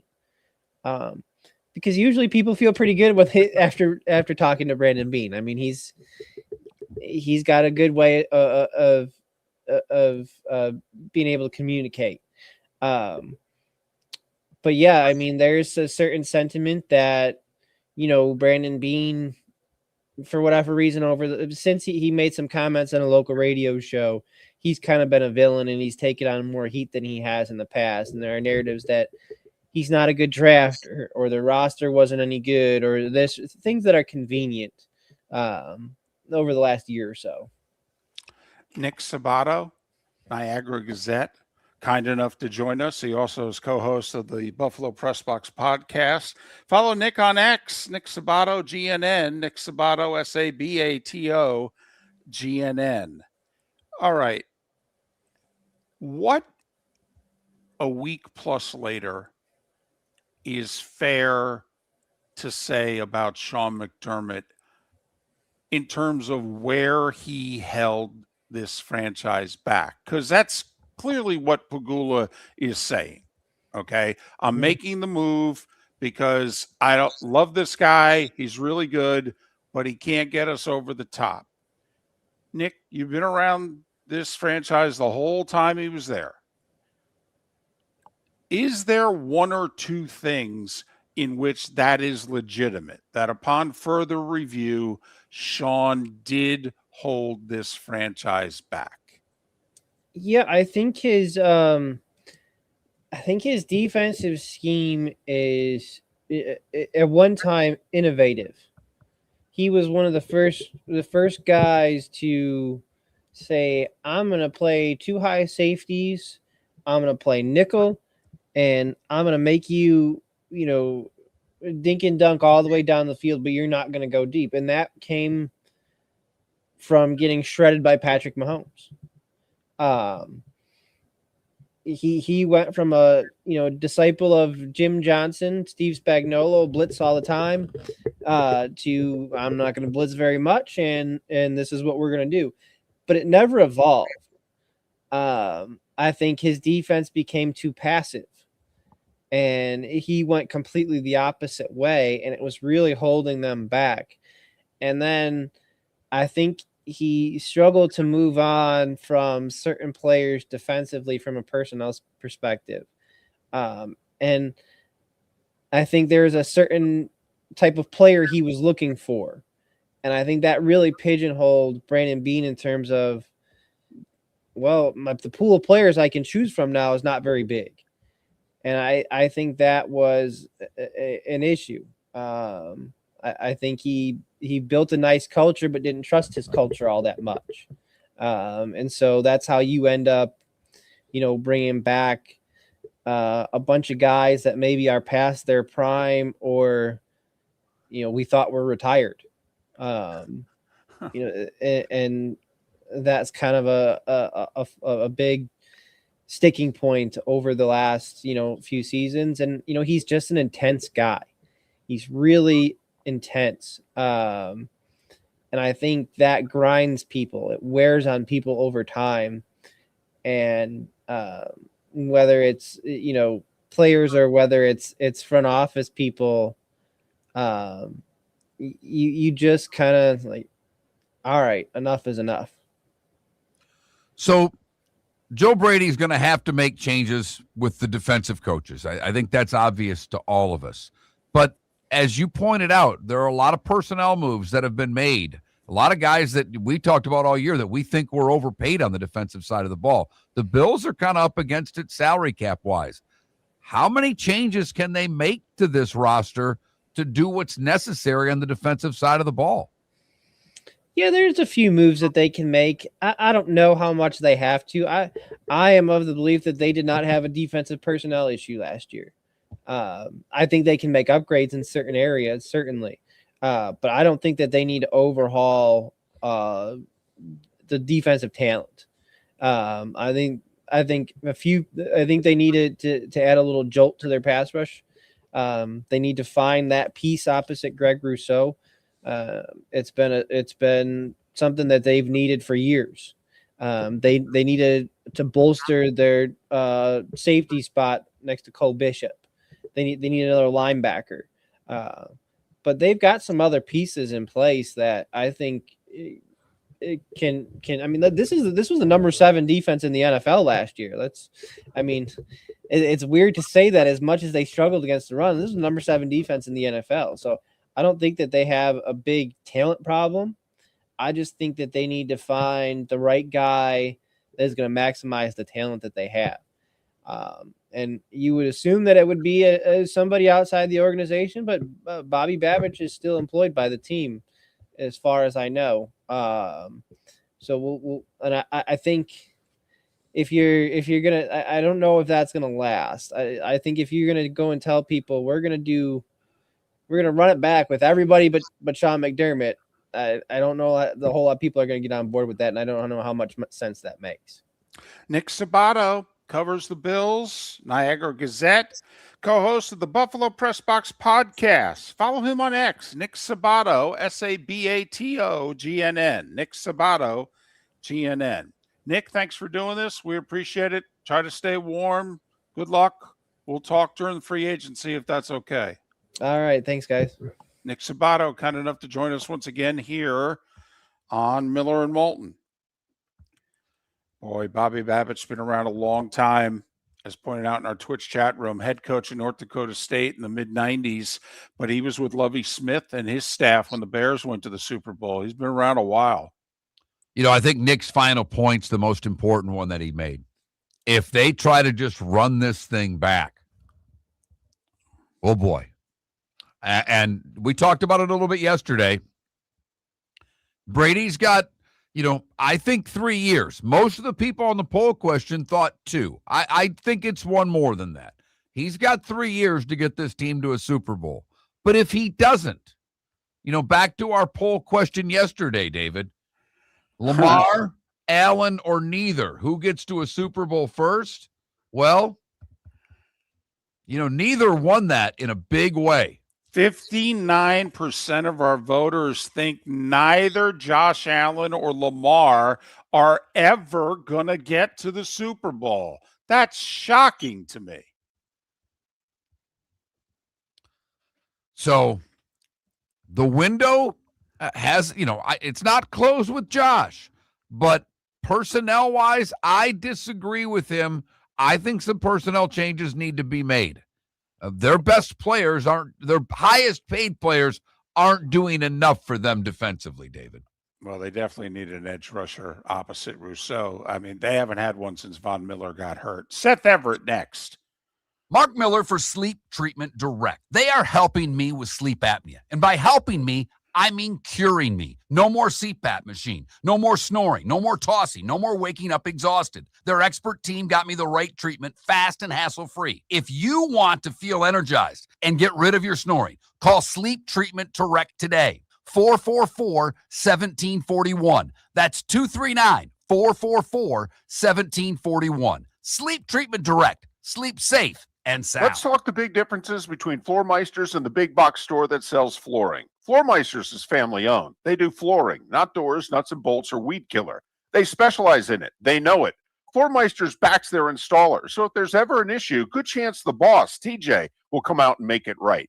Floormeister's prices beat the box stores every day of the week. When you think flooring, think Floormeisters in Naples. Floormeisters.com. Real people, real prices, real quality selection. The Floormeisters, just keeping it real. American Paint Supplies, celebrating 30 years in Naples, is proud to be the exclusive Faro and Ball dealer in Southwest Florida. The best thing to come from the UK since the Beatles, Faro and Ball has the colors and paints at American Paint Supplies. See why all the designers and painters choose Faro and Ball. For 30 years, American Paint Supplies provides the perfect pairing of service and expertise on 6100 Shirley Street in Naples off of Pine Ridge or online at AmericanPaintSupplies.net. American Paint Supplies is your one-stop shop for all your coating needs. Your roof is your home's first line of defense. At Pelican Roofing of Florida, Ronnie John and their team bring years of experience to protect what matters most, your family and your business. From residential repairs to large-scale commercial roofing, we deliver honest work, fair pricing, and quality you can trust. An upgrade on your roof can lower your insurance costs. Don't wait for a leak to turn into a disaster. Call the experts at Pelican Roofing today. 1-866-9-PELICAN. That's 1-866-9-PELICAN. Online at PelicanRoofingCompany.com. CCC 1332512. Cape Coral Police Department is growing, and they want you to be a part of it. They're hiring new officers. Starting pay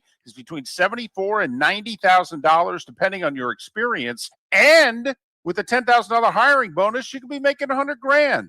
Enjoy paid holidays, off-duty details, plenty of OT opportunities. They're also hiring dispatchers and professional staff.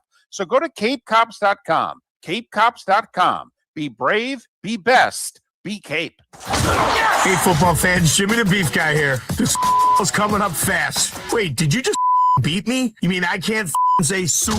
Whatever. So, guys, if you're having a football party, don't wait till last minute. Remember, guys, our beef packages come with the beef, the gravy, the bread, the peppers. All you have to do is heat and serve. So call me now or stop in one of our 2 locations in Bonita Springs or Fort Myers. And again, guys, please don't wait till last minute, man. Put your orders in now. This is Miller and Moulton.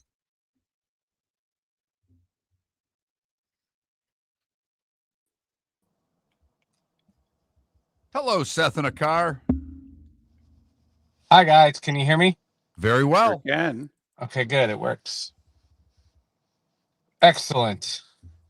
It is currently, how do you switch the camera? It's currently 11 degrees. Well, it's currently 34 here in Jacksonville. Well, the heat works here. So 45 here. I will, and I didn't admit this on the air, and you can beat me up next segment if you want, David. Last night I went to bed.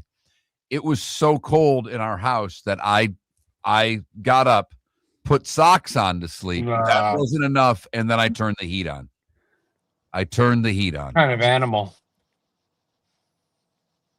I had to go upstairs, turn it on upstairs for the daughter, and that one doesn't seem like it was working. That has me a little bothered.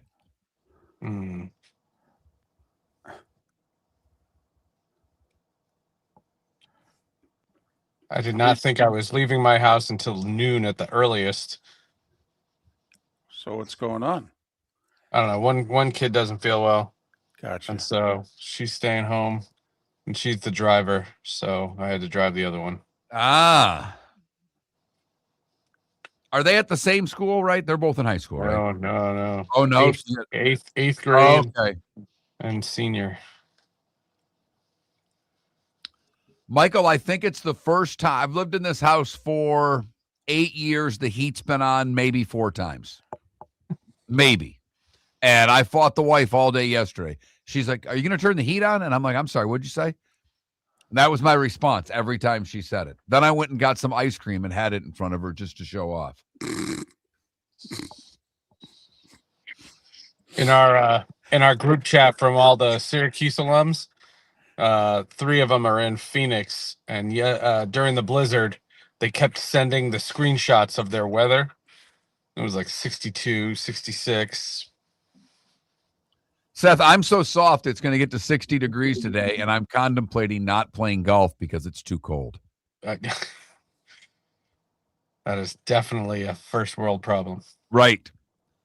In fact, a buddy who listens to the show says you are soft and you are playing today. Yeah.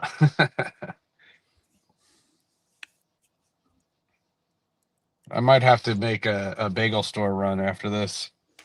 Ooh. Oh hell, make it during it. Yeah, that's what we should do.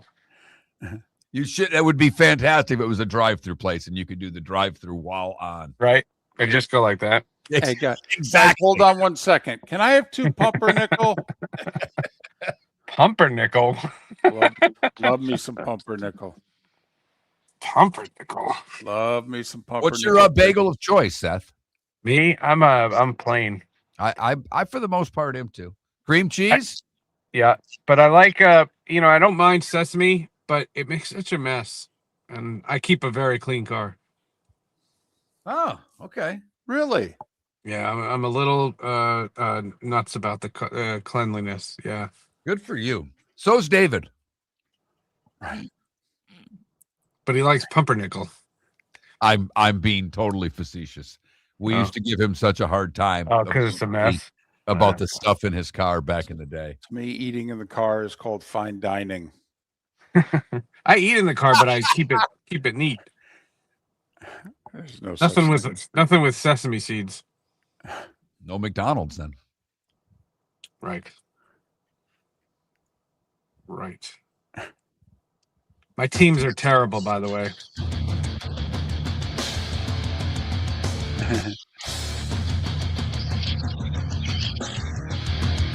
You're listening to Miller and Moulton, coming at you from the Floormeister Studios. Floormeisters, keeping it real. And now, here's Mark Miller and David Moulton. We are halfway home on this hump day, so we're right smack dab in the middle of our week. Second to last show for Mark till he takes his sabbatical. He and the wife going to go see Hillsborough County, see the sights, vacation, get back to us in 4 to 6 weeks time. So we'll keep the train on the tracks during that time. We do so every Wednesday at this time with Seth Everett, Sports with Friends Hall of Justice. Follow him on X at Seth_Everett. He is driving, although in Jersey you're not. You're pulled over, right? You can't. I'm be pulled moving, over. I'm not right? driving anymore. Correct. Right. And Seth's, which you would not think, by the way, if we asked a question, do you think Seth is a big rules follower? I think most people would say no, but in fact, boy, is Seth, Mark, he's worse than you about signing the scorecard in the designated area. He will not violate a motor vehicle law in Jersey, and I've begged him for years. Right. Not only that, we found out he keeps a very clean car. Yeah. And for someone who travels a lot, I think we may have found more out about Seth during these 3 minutes before the segment started than we had in a long time. Why you need to subscribe on Twitch, right? Exactly. Are you holding out okay in the cold, Seth? You look very bundled up today. Freezing. It is really cold. We had a blizzard over the weekend. We had about 16, 17 inches. And so the snow is piling up. And, the place where I live, they plow pretty good. But the mall next to, that's like less than a mile from my house, has the good charger, the car charger. And they, for some reason, the plows plowed the snow up against the chargers. Yes. So in order to charge my car, I had to climb like a mountain of snow. I hope the security cameras got it and can get me the footage. Do you think that's the snowplow guy making a statement as to what cars he likes and what cars he doesn't? He says, "Screw these electric cars." Seth, we got into a discussion a little earlier, and I don't even know if you're aware of the story, but I know you're aware of this in sports. Coco Gauff at the Australian thought she was off camera, smashed a racket. One, for the record, I have no problem with her smashing a racket. I actually think it helps her Q score more than it hurts it. But a lot of players have come to her defense saying there needs to be more privacy. Yeah. In today's world, Swiatek said it last night after she lost. Right. And I don't necessarily, I understand it, but I don't necessarily agree when these players use social media to enhance their brand, and they use media. So if it goes against them, it's bad. So I'm just curious where you sit on this, Seth, because David's on the side of more privacy. I'm not really sure it's necessary. Well, I'll give you a case in point. The Arina Sabalenka and Coco Gauff have their own TikTok accounts, and they're constantly posting stuff. Now, if you want to tell me that their frequency of their posting changes during a major tournament, maybe. I haven't, I don't follow it that closely. But the WTA also has social media, and they want the players to do everything. You can't ask for both. They want to control their own media, but they don't want to let the sport build their brand and reach a different audience.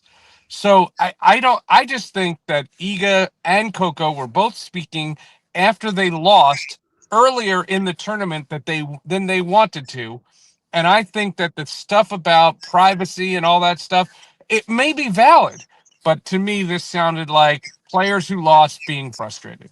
All right, Seth, you covered Major League Baseball for a while. I've always believed that we have too much access, that, the only place that they could go to get away from us is the trainer's room. Like, I don't think we should have the access in their clubhouse that we do. I'm I got to curious. go in that room once. It's Well, I got to peer in that room a few times, but never really spend any time. But I'm just curious in baseball. I mean, there are times where the player basically looks at the beat writer and says, "Could you just give me a break and get out of my face?" I mean, and that's a sport that's desperate to get promotion and clicks and a younger audience and what have you. I mean, this is going to be the lay of the land forever now, isn't it? Well, it's all branding. Naomi Osaka was one of the people who had said that, not this tournament, but in the past. And she had complained, but yet she has her own shows and documentaries that she's making and things like that. You can't ask for both. You can't be putting yourself out there every minute and then not want it when things aren't going so well. We can't water it down like that. Again, I took it as both of those players coincidentally made these comments after they were eliminated. But when they were winning, it seemed to be fine. Well, and the other side of this is, and I'm on your side here, Seth, like football, Ben Johnson just got grief for after a win against the Packers. He's in the locker room. Screw the Packers, yes. Saying F the Packers, and basically they wanted him to issue an apology. Well, that is their sacred room. As someone that covered hockey for a team for over a decade, what I heard in the locker room stayed in the locker room. That's their room. And that's the only part of it. It's like these leagues are and I love the stuff out of the locker room. I love the fact that we get access to these post-game speeches and all of those things. But we can't then chastise the coach for locker room talk, if you will. Well, in my thing that I have had a lot of issues, and I talked to Sean McDonough on Sports with Friends. We got into this whole debate when you have these team-run local broadcasts and they throw these stupid softball questions at these players and nobody says what's really going on. And I'm not talking about being controversial, but if you're missing your best player and you're losing 3-2, ask a player, how much does that stink? How terrible is that? No, don't say, what do you guys have to do to galvanize and get back at it in the third period? And to me, it's talking down to your audience. It drives me nuts when these broadcasts, because then these national broadcasts come in, and Paul Bissonnette is like, well, they can't win with that power play. They got to get a new power play if they're going to win. Like, that's what I want to hear. Seth Everett, Sports with Friends, Hall of Justice. Follow him on X at Seth_Everett, Seth_Everett. Obviously, there's a big brouhaha going on in our nation's capital. One of the great sports sections is being ripped apart. The Washington Post is going to barely cover sports anymore. They're not sending anybody on the road to cover all their teams. It's not the first, and it won't be the last, will it? No, it's not. It's a sad state for the media and sports writers. That paper was a great sports section. It was kind of interesting when Jerry Brewer, who is a columnist that I have a lot of respect for and I like and I know, he left the Washington Post to go write for the Athletic, and I didn't think that was an accident. Just canceling the whole sports department. But we've seen it before. I mean, we've seen newspapers go down, the Rocky Mountain News, the Seattle Post-Intelligencer, the New York Daily News is a shell of what it used to be. I mean, it's part of what's happening. Print journalism still exists. It's just now it's all online. And a lot of it is this citizen journalism where anybody can get a Substack and anybody can write anything. And the problem with that is there's no guardrails. And people can say whatever the heck they want, and as long as you get clicks, you can keep saying it. It's a transformation that I don't think is healthy. The other part of this with the Athletic that I think we all love and enjoy, although it's the worst website ever. But I just read something on Awful Announcing this morning, and I don't go there for journalism, but it was an Athletic writer who had left after 10 years and said, they tried. They said they were going to put local guys covering local teams, and they had a lot of subscribers, and yet they were still losing a ton of money. So what they tried to do didn't work financially, and now they're not even covering the local teams. Doesn't mean they don't still have great writers. Doesn't mean they don't still put out great content. But what their aim was, they learned they couldn't pull it off. And we go back, we all remember the National and loved it. That didn't work in print. It doesn't look like what the Athletics model worked either, Seth. I agree with you. You just kind of wonder, I talked to Chad Finn about this recently. He's a columnist for the Boston Globe, and they're like all systems go. They do everything. And you just wonder how long that's gonna go. And why is that newspaper doing that? Why is that newspaper doing it? And what is working for them that maybe other newspapers could see? And when I say newspapers, I'm not talking about the print that's comes to your door and you get the ink on your fingers. I'm talking about just the idea that there are still newsrooms out there. And I did a study over the last fall about news deserts. And you see a lot of it when you have these small towns. There's a place, I'll tell it real fast. There's this Bowling Green, Iowa, not where the college is. Bowling Green, Iowa has no newspaper now, and the NPR station just folded because of the defunding. There's literally no local news, and there's a harvest festival where 75% of the businesses make a lot of their money, and nobody went to the harvest festival because nobody knew what was happening. And you're doing it on this small town level, and it's terrible. And what we need is the media, and we need to be able to trust the media. And from a sports standpoint, this is still our outlet. This is where we get entertainment from. And it saddens me when I hear that newsrooms are shutting down. All right, less than a minute. Sports with Friends, Hall of Justice. What are you doing? Well, Hall of Justice is Stranger Things. We recap the whole series and season 5. And also Bill Belichick, they baseballed him. If he's a Hall of Famer, just vote him in the Hall of Fame, please. Come on. I know he cheated, but you're punishing him for a year. That's stupid. Huh? I didn't think he'd answer our poll question. That's our poll question. Well, I can't access Twitter on my phone, so I didn't know. Seth Everett, we're not sure how to follow him anymore because he's not paying attention to you. By the way, how do people follow you? Because I know you put out your post on Sports with Friends of Hall of Justice. You used to do it on X. How do we follow you now, Seth? You can follow me. I'm on there. I also on the Instagram and the other things. But the thing about Twitter is I have to sit at my desk. I have to log in. I have to close the browsers. You shut off the lights. You have to do all these things just to get onto it. And but if I'm sitting here in my car, there's no way Twitter is getting seen. Boy, and we started with first world problems and we end with first world problems. Seth Everett. I want to tweet about Mark's golf game. Well, he's going to play it for the last time coming up the later Nexus today, of the universe. at least for the next 4 to 6 weeks. Seth Everett joining us on Miller and Moulton.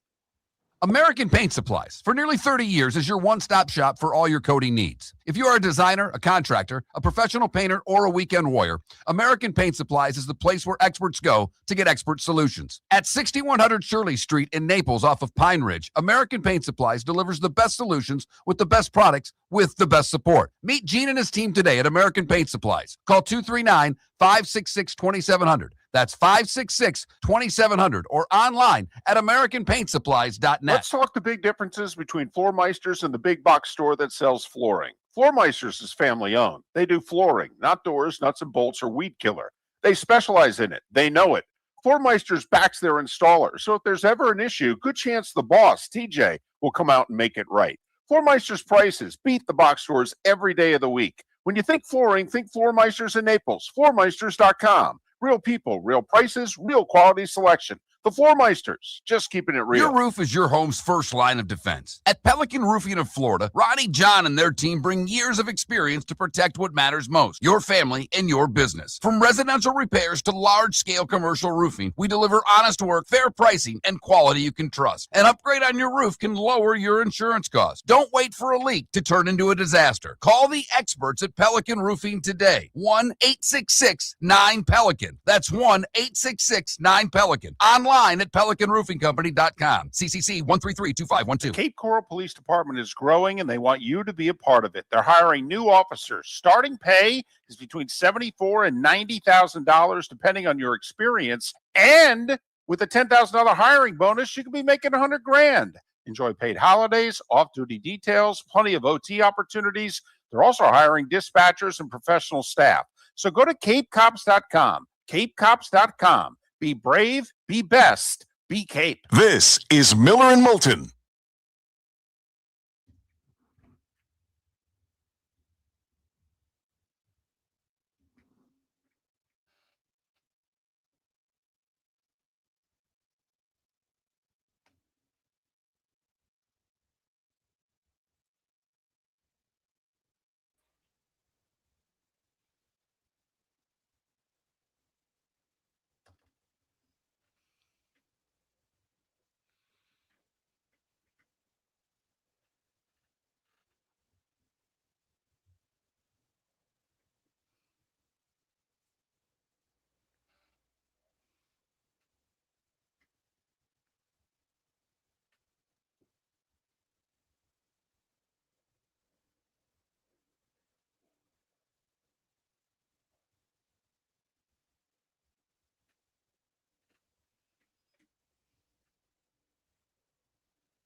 Yeah, I'm going to play, Paul. I got guilted by a buddy.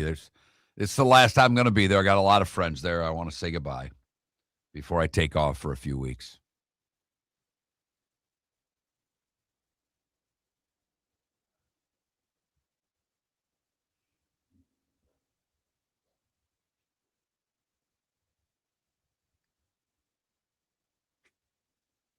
Just going to bitch for 4 hours. I'll fit right in.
Thank you, Johnny.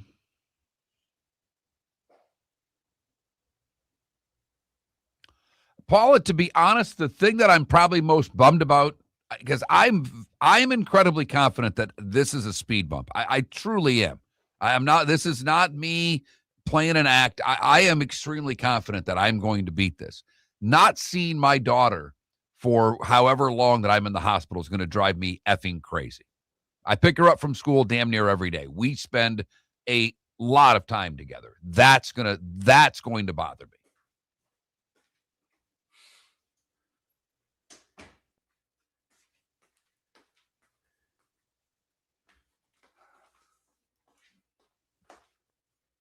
Absolutely, Paula. We've already made arrangements to try to do it twice a day. Depends how much I do the show. Definitely once a day. Exactly. No, there's no doubt. And the funny thing is, she's like months away from being able to visit, but you have to be 12 to get on the floor. And I will ask the nurses, but I'm guessing I know what their answer is going to be.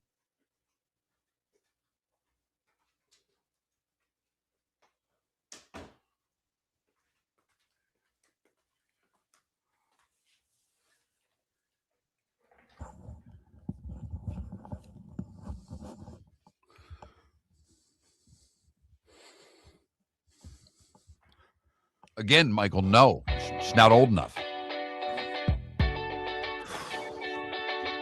You're listening to Miller and Moulton. And now, here's Mark Miller and David Moulton. 21 minutes past the hour. Frank Caliendo. It's been a while. He's going to join us a little more than 15 minutes time. We're fired up. We text now. So there are a lot of perks to doing a sports talk show for a living. First off, as we've said many times, it beats working.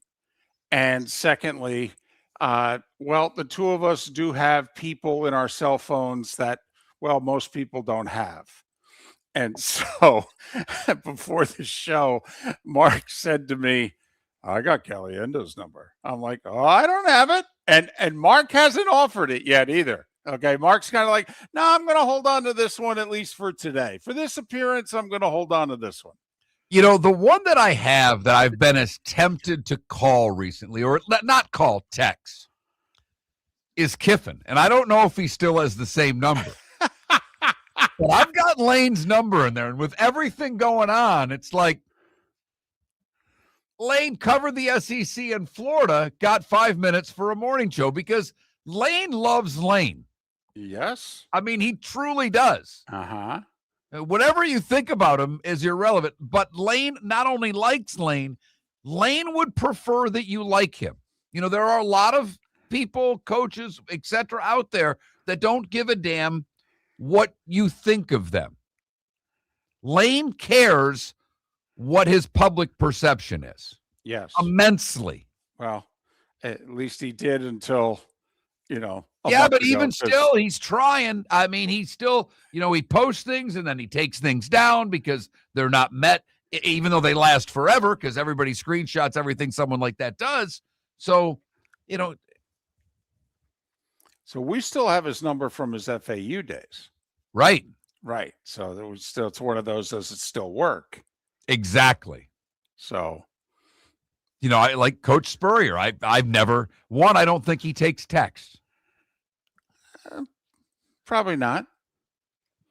But there's a few on there that you see them because to me, it's I'm looking up a friend or a buddy or a business associate and I'm like, damn, Coach Spurrier. Huh.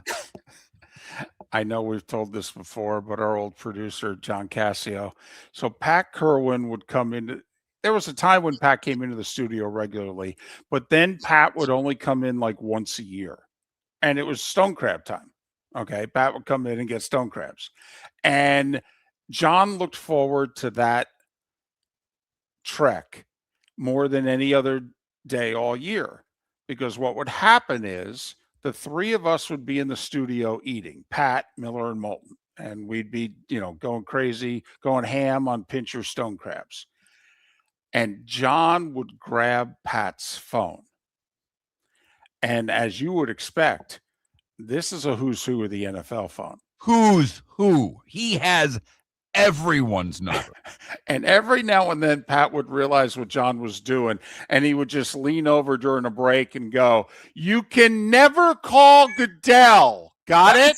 That was his only rule. You can't take his number. That's the only number you can't have. And John would sit there and text the contact information to himself from Pat's phone. Pat would come in for an hour because Pat would on at 3. I think we were on at 2.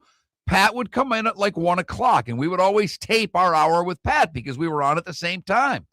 And as Pat gave us 40 minutes or 42 minutes or whatever the hour, minus commercials would take, John would grab his phone and go to town. And so it would be over. Pat's had his stone crab. He's leaving.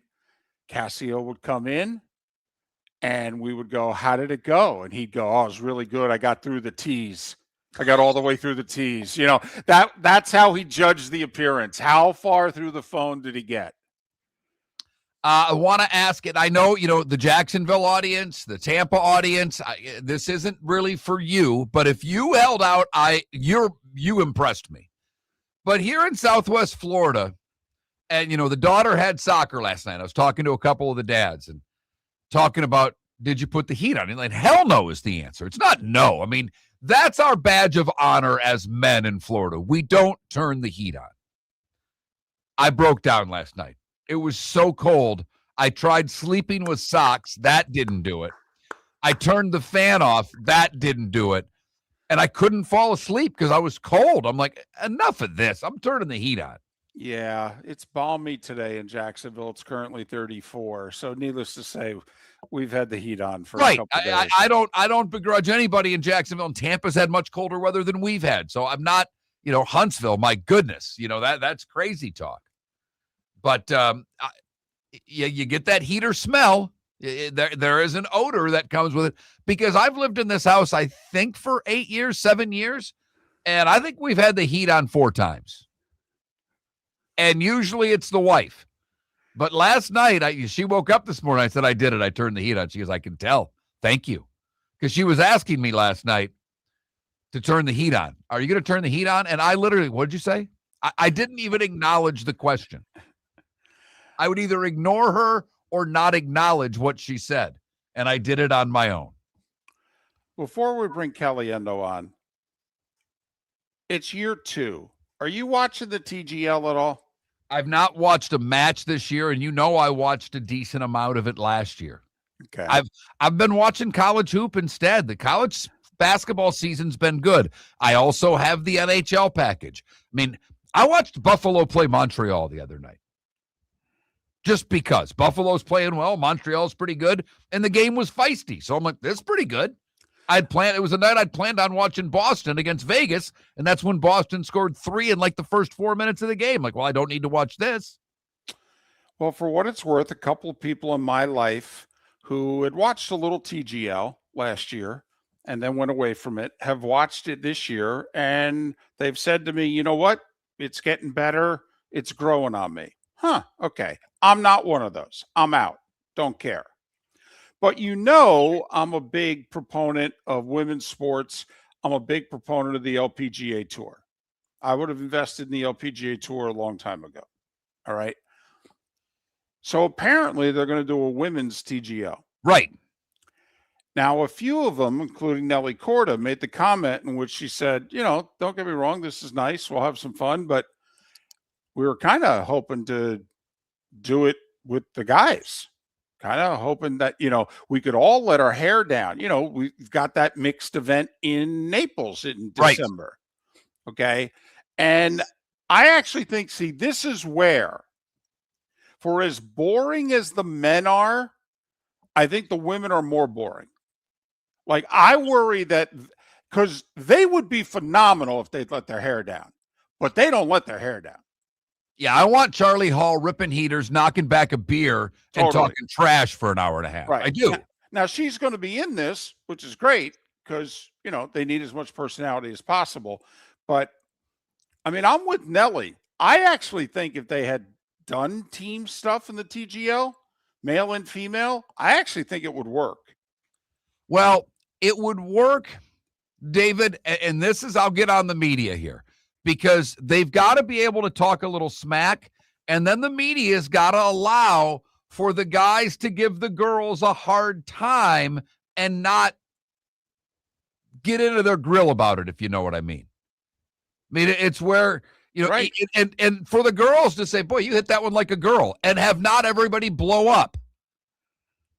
Right. You know, we don't need Tiger handing someone a tampon, Dorian. I get it. That, I mean, I don't want to go that far, but if the guy wants to give the girl a hard time about a chip shot or an iron or whatever it is, the media can't lambaste the guy for doing it. That would be my only fear, David. So I'm fearful that this women's TGL, because the men apparently are getting 600,000 to 700,000 views on ESPN. And listen, hockey's only getting 450. So you can't say it's not working, at least not us hockey heads.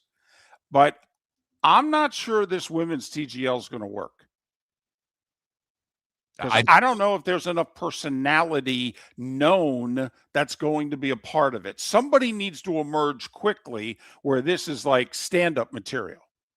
You know who does stand-up material? Frank Caliendo. He'll join us next. Miller and Moulton, millerandmoulton.com.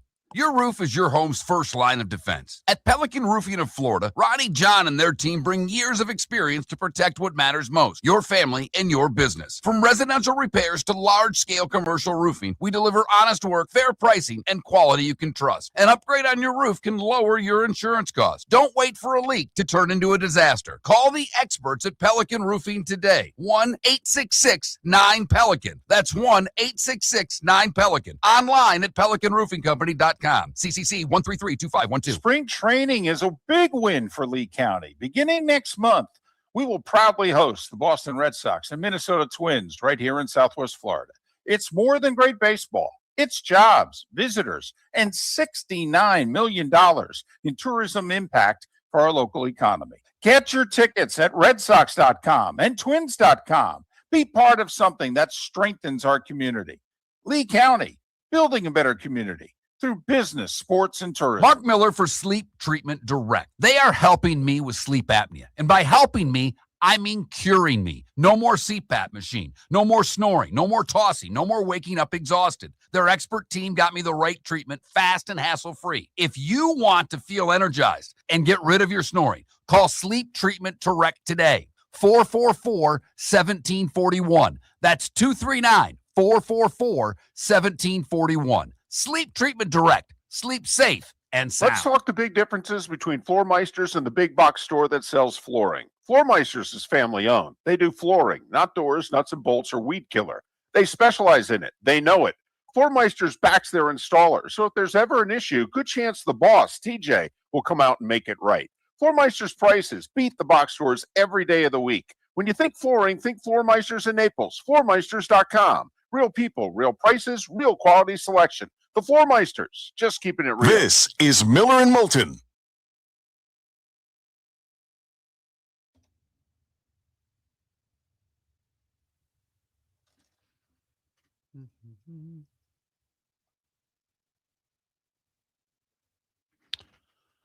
I don't know if you've logged on yet, Frank. Are you there? I'm here. Good morning. How are you, sir? You good? I was just looking for your contact to text you, and thank goodness I didn't have to because it's too early. Oh, yeah. For the record, we're on YouTube and Twitch, so the people that join in hear commercials, just to give you an FYI. I always want to let people know that. Got it. So they get a little extra time, a little behind the scenes, if you will. Cool. Where are you? You said 2 hours, so you're somewhere in Mountain Time. Yeah, Arizona, I think. Okay. I don't know. So people are listening right now on YouTube and stuff like that. Yes, they are. Yes. Wow, they get to see the difference between me off air and on air. That's pretty drastic.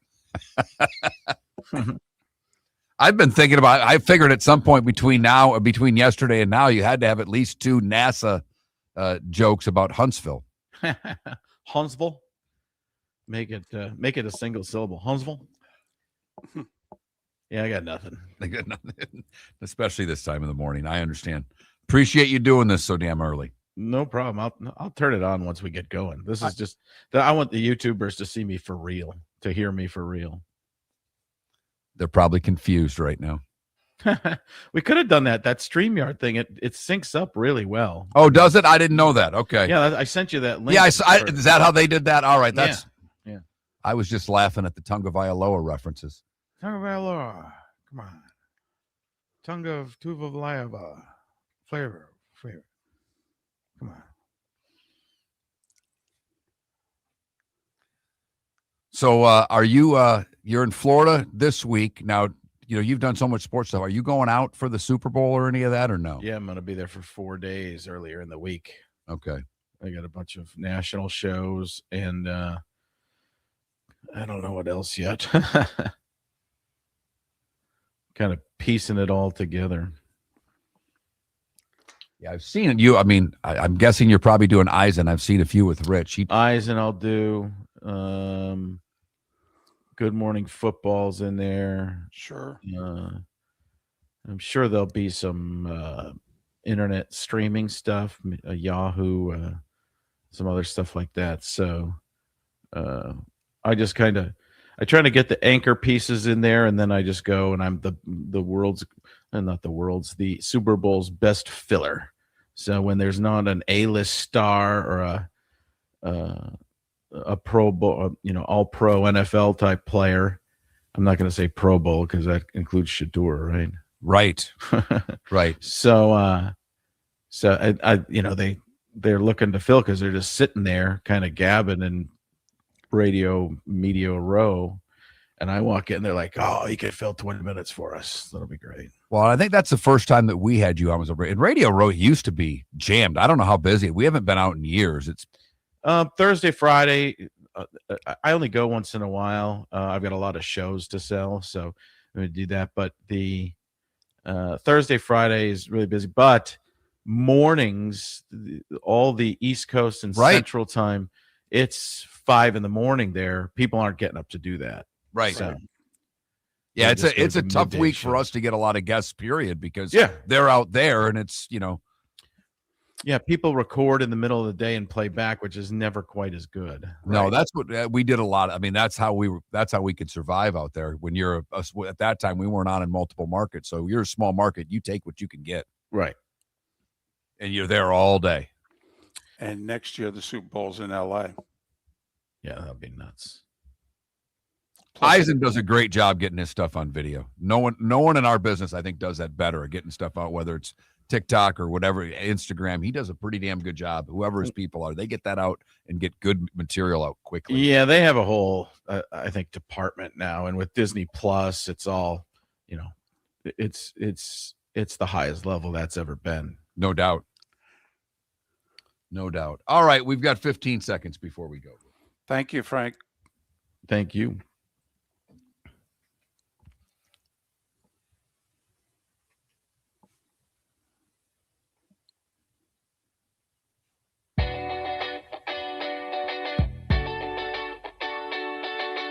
You're listening to Miller and Moulton.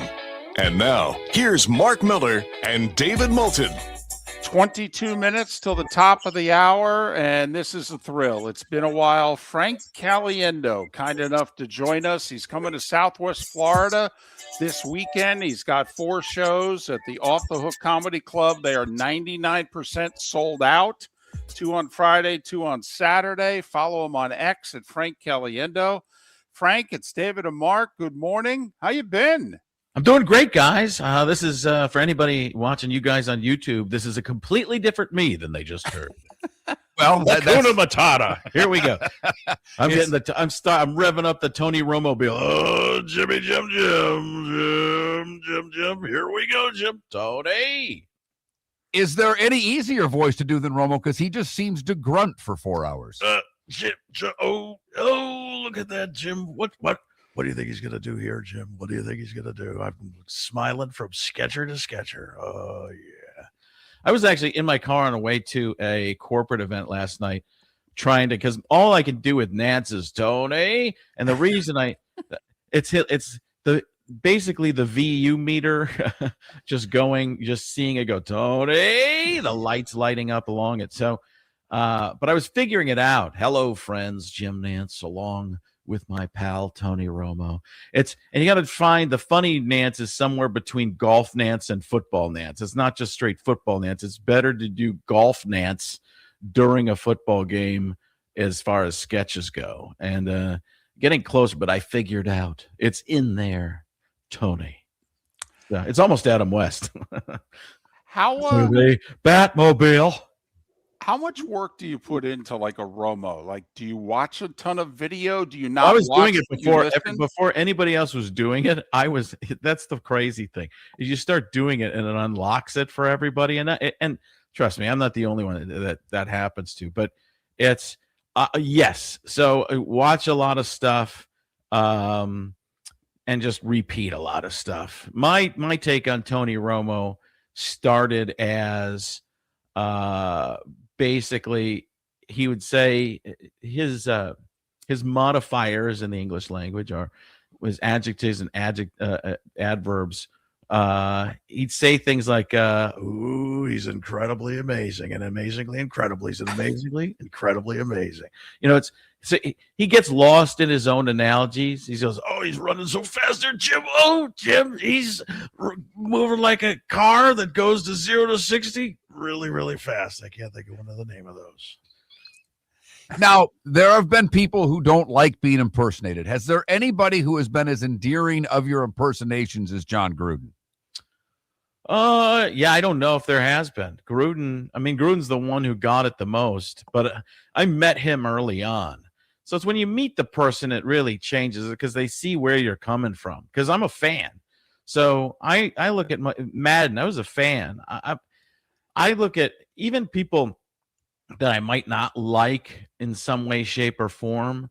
I find something I like that they do, and I have fun with that. So yeah, Gruden, I don't think anybody's ever, gone and enjoyed it as much as John Gruden, but also John knew that it was helping him. I mean, there was Barkley, Charles Barkley is another one. Barkley actually talked about this on the Travis Kelce on the Kelce's Brothers podcast that, because when I first met Charles, he came and was like, "Frank, you gotta keep doing it." I'm like, "What do you mean? You gotta keep doing that impression of me?" Like, why is it? Because every time we do it, I end up making more money. I don't even understand why people hear you do it on the radio. Next thing I knew, I got a new commercial for Taco Bell or Weight Watchers. Now I'm just doing the fat shot. So he got, and Madden didn't like it at all, and he actually called Charles Barkley and said, "We got to sue Caliendo." So there was this whole thing that happened, and Madden might have been in the right, but I was indemnified in the situation. This was like some commercial things years and years ago, because I was like, I don't know, and from that point on, I never would even say yes to anything like this again, because it gets a little scary when you're named in lawsuits and stuff. But Barkley told him he's doing us a favor. He talks about us all the time. People hear who we are. They know everything. They get a lot of information. It's funny. He goes, "Yeah, but they think I'm saying the things that I'm not saying." "Yeah, but you're not saying them. That's what it's all about. Come on, John. Don't be crazy." So Barkley's always been great. Now, Dr. Phil was great with it back in the day. So there've been some great ones. I mean, sometimes people at ESPN would even ask me if I do impress Sal Palantonio, and some other people were like, "Can you do?" I go, "I'm working on it." Kuiper. Oh, Kuiper's another one. Talk about tremendous situation. At the end of the day, doing Mel Kiper, I don't even need to use sentences. I just get stuck in this register of my voice.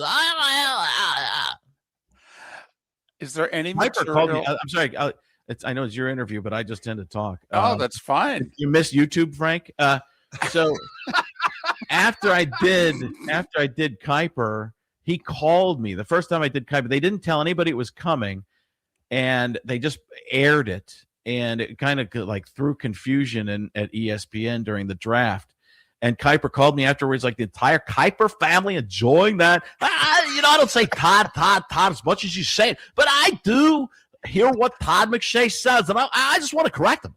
So and he's going on. He's going on to. You ever been to Vegas, Frank? I know you worked in Vegas for a while, so I don't know why I'm asking. But do you ever see Blue Man Group? Is that something fun to watch? I heard they got the toilet paper rolls going out into the crowd. They're doing the marshmallow thing. Guy eats a bunch of marshmallows and makes a sculpture. I don't know if it's that or Cirque du Soleil. Talk about tremendous jobs, bendy people from Russia and the other communist countries coming over here doing a tremendous job. I just got a little verklempt. That's how much I love what I see at Cirque du Soleil, and to see it live at the end of the day, I don't think it can get any better than that.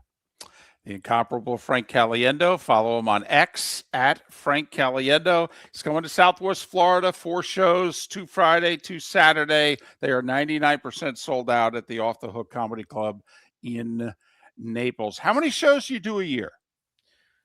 Well, it was not a lot. Now I'm working on, building, changing my act and moving, getting more stuff and creating more stuff. And I write mostly on stage. That's where I find stuff. It's kind of trial and error, and the clubs are the best place to do that because the audience is so close to you, the proximity of people to you. You get a true feel of what you can build off of. I really don't know. I'm probably going to do 100 this year. Maybe it'll probably be close to that. It's the last couple of years, it was probably 50, 40, 50, something like that. I do a lot of corporate work because my show's really clean. But like I said, I'm trying to build a lot of new stuff and create. And the only way to do that is it's like anything. It's just like sports. Get out there, repetition. If you're going to be a good hitter in baseball or a great free throw shooter, you're going to just do it over and over and over. Malcolm Gladwell, 10,000 hours. And corporate work pays really well too, from what I understand, which isn't a bad thing. Obviously, and we don't do politics, we do sports on the show, but you do great political voices. Is it harder now to do that? Do you have to kind of read the audience to know where you can go with that? Where sports is just fun. I diffuse it at the beginning. I go, listen, I do impressions of people in politics because everybody knows them. The sports is great because it's in its own world. Most people who are a sports fan, maybe of one sport, know 3 or 4 sports, at least 3. They know basketball, football, and some baseball, not as much as they used to, but basketball and football, they generally know because there's a lot of crossover and announcers and stuff like that. I don't even talk about specifics in terms of the sports. I stick more to the generalities and, taking an analyst and putting them in real life situations, that everyday situations. That's a key thing that I've done over the years. But to go back as far as politics, I'll do Donald Trump and I do quiet Trump. And a lot of people, they do the over the top Trump. I do the very quiet, the one where you should be in a library. And we've got lots of books. There's a tremendous amount of books and those books have words. And then I do a Joe Biden. Folks, come on. Why does a young man grow up in Scranton, Pennsylvania? 30, 45, like him with numbers, like 30, 45, this is like a drunk auctioneer. That's 600 AD. Fall of the Roman Empire. Come on. Well, we're just balancing it. So I just balance it out. I mean, that's just what I think most people, if you keep it balanced and you don't, why would somebody listen to me for politics? I never, that's the kind of thing. I don't listen to me. I live in a fantasy world most of the time. So that's my take, and I watch, when Hollywood stars say something, and a person with a 9-to-5 job or whatever, and looks at and hears that garbage, that really turns people off. I mean, and there's different ways to look at all sorts of situations, and I always tell people, don't listen to me to tell you. Vote for who you want to vote for in any type of situation. Don't listen to me. I'm the worst. What was the voice that took you the longest to nail? I mean, there's quite a few. Barack Obama, it took a while. Chris Berman, and it's still cartoony. Say what you will, but nobody circles the wagons. Because it would turn into Al Pacino all the time. Nobody circles the wagons like Al Pacino. Ha ha. Chew the gum. Yeah, I mean, there's plenty. There's some that I'm working on right now. It's hard because it takes a while to get them to muscle memory. So, like, I could go into Morgan Freeman and in second I want, or a John Madden, or a John Gruden, or Dr. Phil. What were you thinking? Maybe a Jeff Goldblum. Ooh, that's crazy. Why? Or a John C. Reilly. Did you touch my drum set to Mark Ruffalo? I can do all those because I've practiced, and like I just it's enough repetition where it's gotten to the point that I can just kind of machine gun them out there. Like I keep going in and out of Billy Bob Thornton, and it's up in here. These guys, like they do, it's tough. It's tough to figure out. So that was about 80% there probably. In another week or 2 weeks, I might have that to the point where I can get it without having to rev up into it. And some of them are just funny or cartoony, like the Romos, that stuff is funnier than doing trying to do it exactly on the money. John Madden, that was funnier than doing the Madden that sounds exactly like John Madden. So it becomes more fun to do the cartoon and have the take and create a character out of it. For me. How hard was it on the Gruden to do the play calls? Because the play calls in and of themselves, when you just read them in any voice, seem impossible, yet you pulled off, calling plays like Gruden. Yeah, I just make stuff up. I mean, it can be so dumb, Give me Fruity Pebbles too. Why tangerine, man? Start with a cereal. I love cereal. That's how I start my day. You ever have Wheaties, man? Tell you what, that's a breakfast of champions. I have a champion. Super Bowl. We're coming back. Who didn't you do who came up to you and said, hey, do me? Sal Pal was one. And I wanted to play him because I'm Italian. I didn't think I'd get any trouble. I wanted to play him like super Italian. And then at ESPN, they didn't really want me to do that. And then Sal goes, I kind of did an okay, not even real good. Sally goes, oh, you should have done the Italian. It should have done that. I was like, I wanted to. He's like, oh, I would have loved it. I would have loved it. That would have been great, in a trench coat. Because he would change trench coats. Right. Throughout the day. I'm like, what's your wardrobe? You have a wardrobe of trench coats on site? What's going on?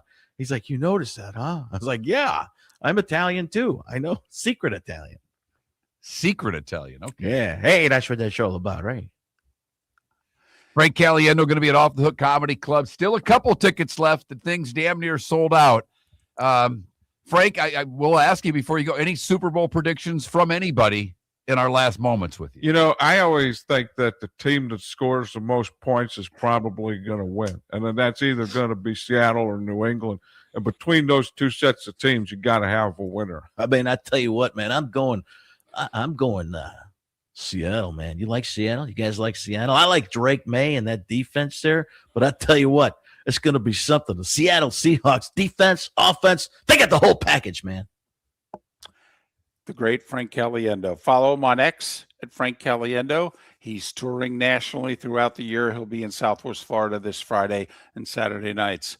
Very classy of you to do this. You didn't have to because the shows are sold out. We wish you all the best, safe travels, and hopefully we can talk many more times. No problem, guys. I'm the best. Thanks a lot, guys. Thank you, Frank. The humble Frank Caliendo. Follow him on X at Frank Caliendo. Miller and Moulton, the bonus hour, the Diamond District bonus hour coming up on the other side. Voting on the Belichick Hall of Fame. Should Spygate keep him out? Miller_Moulton on X, the David Moulton, that Mark Miller to vote, or always on the Pelican Roofing of Florida text line. 21,000 is the number to get in touch with the show. Miller and Moulton, millerandmoulton.com. American Paint Supplies, for nearly 30 years, is your one-stop shop for all your coating needs. If you are a designer, a contractor, a professional painter, or a weekend warrior, American Paint Supplies is the place where experts go to get expert solutions. At 6100 Shirley Street in Naples off of Pine Ridge, American Paint Supplies delivers the best solutions with the best products with the best support. Meet Gene and his team today at American Paint Supplies. Call 239-566-2700. That's 566-2700 or online at AmericanPaintSupplies.net. When Glass Doctor replaces your windshield, we don't just send you on your way, we send you off protected. Your local Glass Doctor includes the industry's only 12-month windshield protection plan at no extra cost. That means unlimited chip repairs and even a one-time replacement if needed. High-quality service backed by real peace of mind, right here in your neighborhood. Glass Doctor, Glass Doctor. Call the Glass Doctor, we fix your pains. Oh, yeah. Exclusions apply. See your local Glass Doctor for Your details. roof is your home's first line of defense. At Pelican Roofing of Florida, Ronnie John and their team bring years of experience to protect what matters most, your family and your business. From residential repairs to large-scale commercial roofing, we deliver honest work, fair pricing, and quality you can trust. An upgrade on your roof can lower your insurance costs. Don't wait for a leak to turn into a disaster. Call the experts at Pelican Roofing today. 1-866-9-PELICAN. That's 1-866-9-PELICAN. Online at PelicanRoofingCompany.com. CCC 1332512. Cape Coral Police Department is growing and they want you to be a part of it. They're hiring new officers. Starting pay is between $74,000 and $90,000 depending on your experience. And with a $10,000 hiring bonus, you could be making $100,000. Enjoy paid holidays, off-duty details, plenty of OT opportunities. They're also hiring dispatchers and professional staff. So go to CapeCops.com. CapeCops.com. Be brave, be best, be Cape. Hey, football fans, Jimmy the Beef Guy here. This is coming up fast. Wait, did you just beat me? You mean I can't say soup? Whatever. So, guys, if you're having a football party, don't wait till last minute. Remember, guys, our beef packages come with the beef, the gravy, the bread, the peppers. All you have to do is heat and serve. So call me now or stop in one of our 2 locations in Bonita Springs or Fort Myers. And again, guys, please don't wait till last minute, man. Put your orders in now. For 22 years, we've been more than just a jewelry store. We're your neighbors at the Diamond District. From custom design and expert repairs to gold buying, appraisals, and spa treatments for your jewelry, we do it all right here in the store. Whether you're creating something new or bringing new life to a family heirloom, our team handles every piece with care, craft, and experience. 22 years of dedicated service only at the Diamond District. Visit Jason and Todd at the Diamond District. This is Miller and Moulton.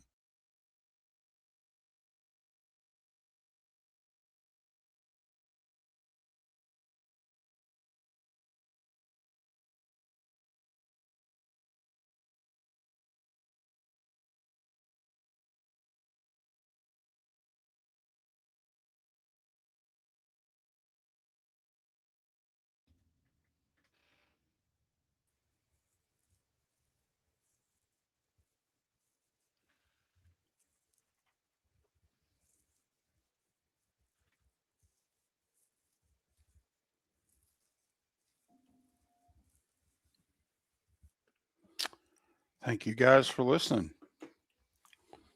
And Mark's the one that did all the work. It was as easy as it's ever been. That came together. I mean, David books the guest, and we work hard to bring a good show to you guys. And a lot of them take a lot of work. That was really easy. Just want to reiterate, though, what a classy guy he is to do that, because it's one thing to do publicity when you're trying to sell tickets. He doesn't have to sell a ticket. I mean, 2 of the shows are sold out. One show's got 1% left. One show's got 2% left online. And not only did he do it, he took the time yesterday to test the equipment to make sure that the audio sounded a certain way. I mean, that's a pro's pro right there. And he keeps texting me, thank you. I mean, he's kind of doing like every other week, it looks like. Like he's in Southwest Florida, then a couple of weeks he's in Connecticut, and then a couple of weeks so it looks like he's doing every other weekend for a while.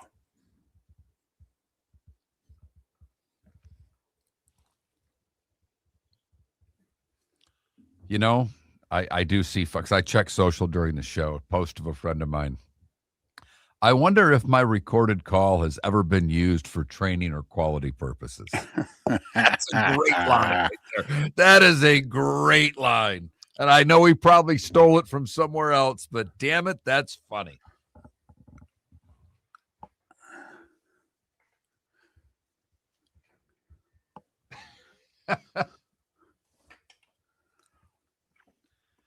When it's a live person and they ask me that, my response lately has been, I hope so.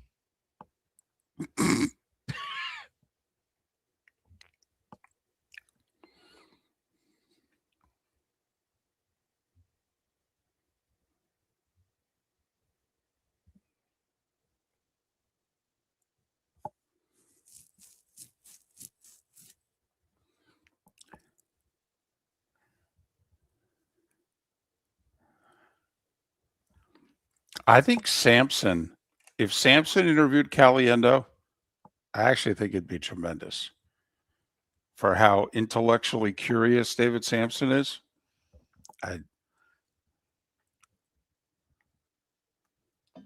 I didn't go there. I will let you in on this on the YouTube side. The one thing I wanted to ask, and I just won't do it in the political culture that we're in, is I wanted him to do Clinton and Trump picking up women together.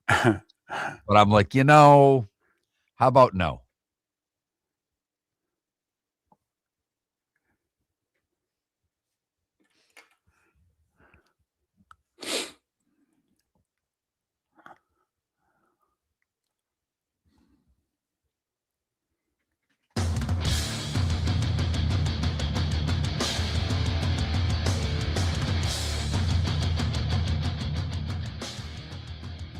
You're listening to Miller and Moulton, coming at you from the Floor Studios. Floor Meisters, keeping it real.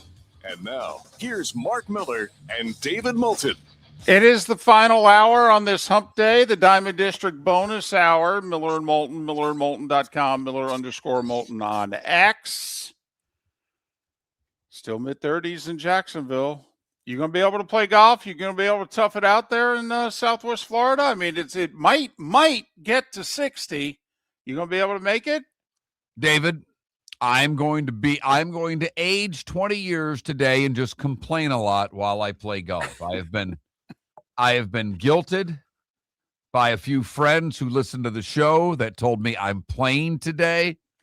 And I love the guys that I play golf with. I obviously love the course that I play at, and I'm not going to be able to play for a while. So right. I probably should. I'll bitch and moan while I shoot 86 or something. So, and obviously you're headed to Tampa, you're headed to Moffitt to whoop this whole leukemia thing. You're going to be indoors a lot for the next few weeks. So what are you going to be watching? Like, how old are you going to get? We going Wheel and Jeopardy and golf? I mean, how old are you going to get here?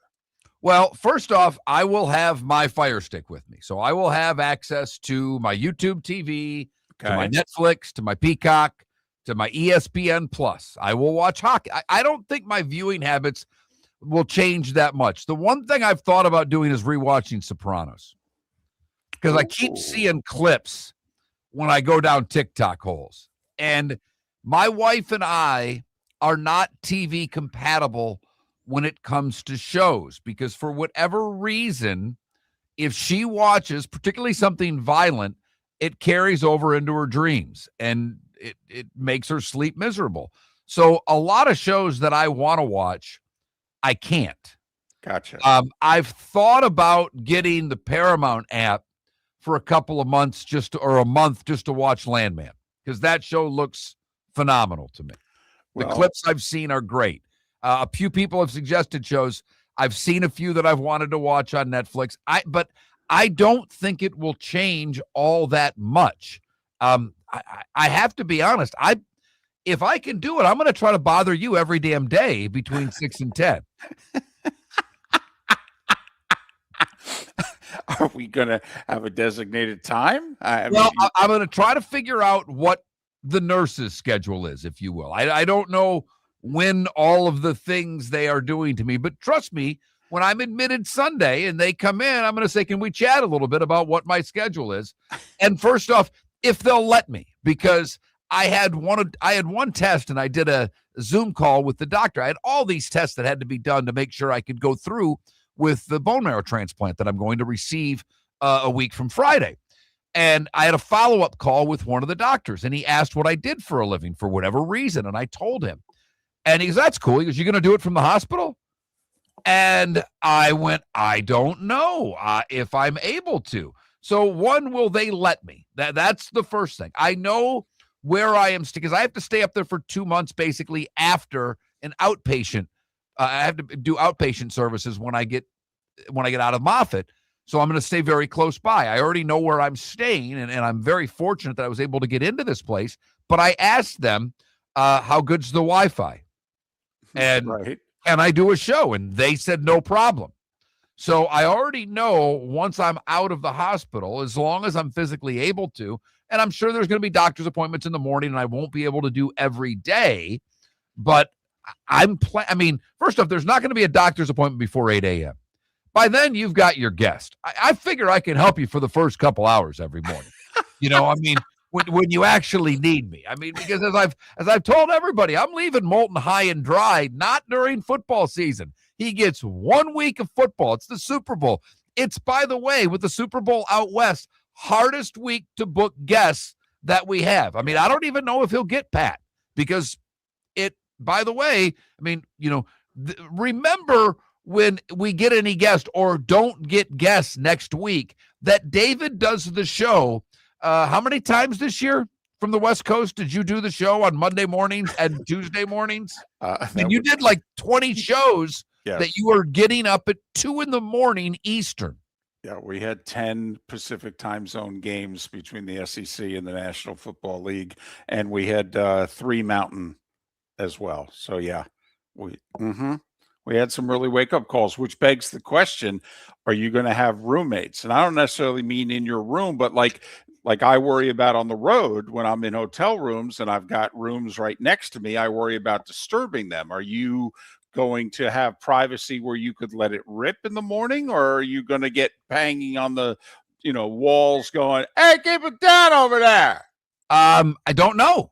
I'll have my own. I believe all the rooms are private at Moffitt. So I'm 99% sure. And in fact, 100% sure I have my own room while I'm in Moffitt.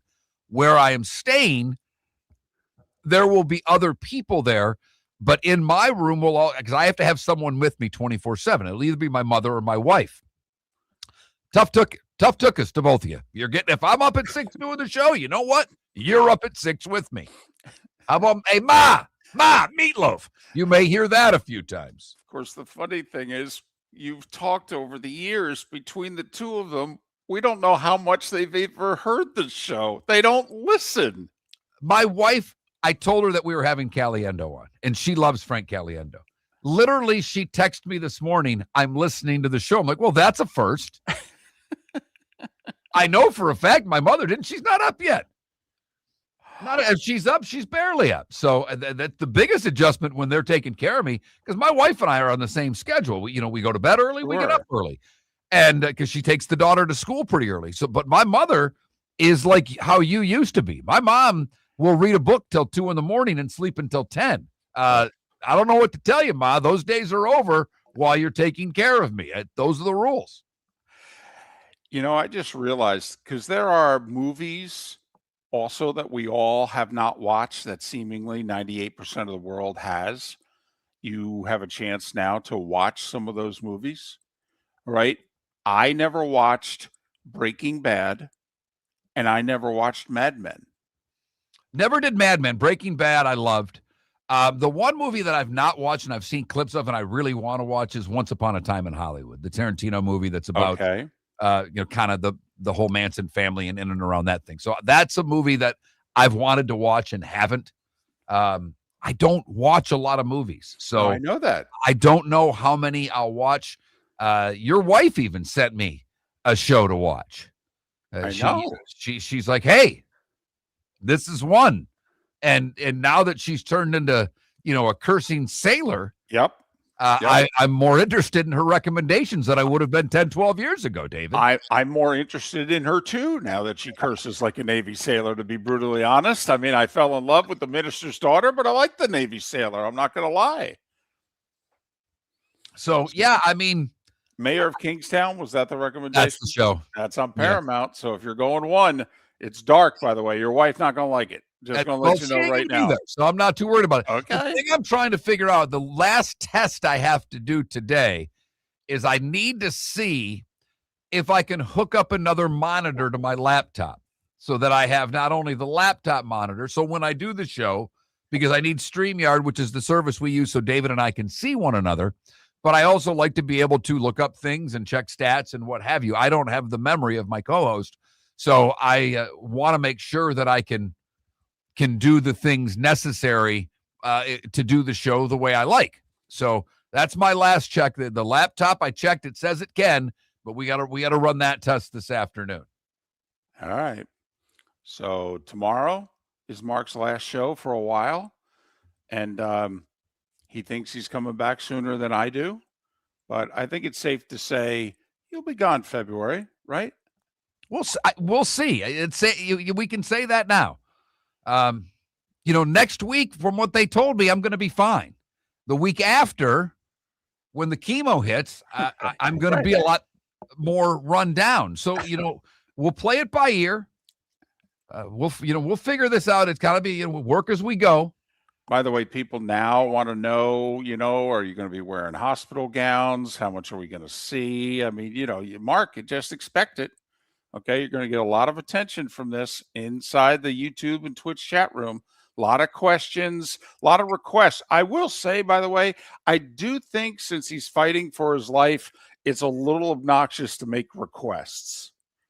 Okay, that's all. I think maybe you could just, for a month, you could just kind of back off on the requests. I did go through about a 90-minute class of what to expect and, kind of what to bring and things like that. And, they said the hospital gown is available. Now, I will probably be a shorts and a T-shirt guy, but I'm not opposed to the hospital gown. I want to let everybody know that right now. I am very much, not that anybody wants to see it, I'm very much a clothing optional guy. I've spent a lot of time in locker rooms. I got no problem, walking around buck naked. I won't because it would embarrass, my wife and daughter. But me, I don't give a damn. It's on you. I finish the workout every day at home, and my workout consists of a 45-minute treadmill walk uphill.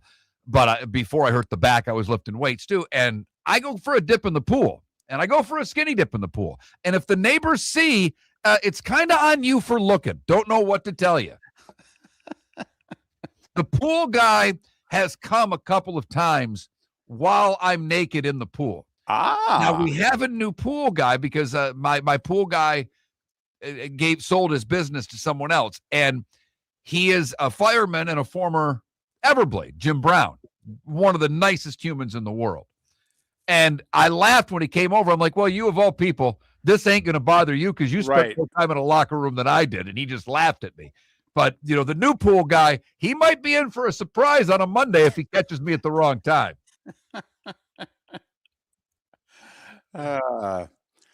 So tomorrow, Mark's last show for a while, and we'll keep on keeping on and appreciate all the well wishes. Continue them with Mark. It's very easy to contact him. It's mark@millerandmoulton.com. Just have to make sure you spell my name correctly. It's a little awkward. Mark@millerandmoulton.com, and you can send your well wishes to Mark.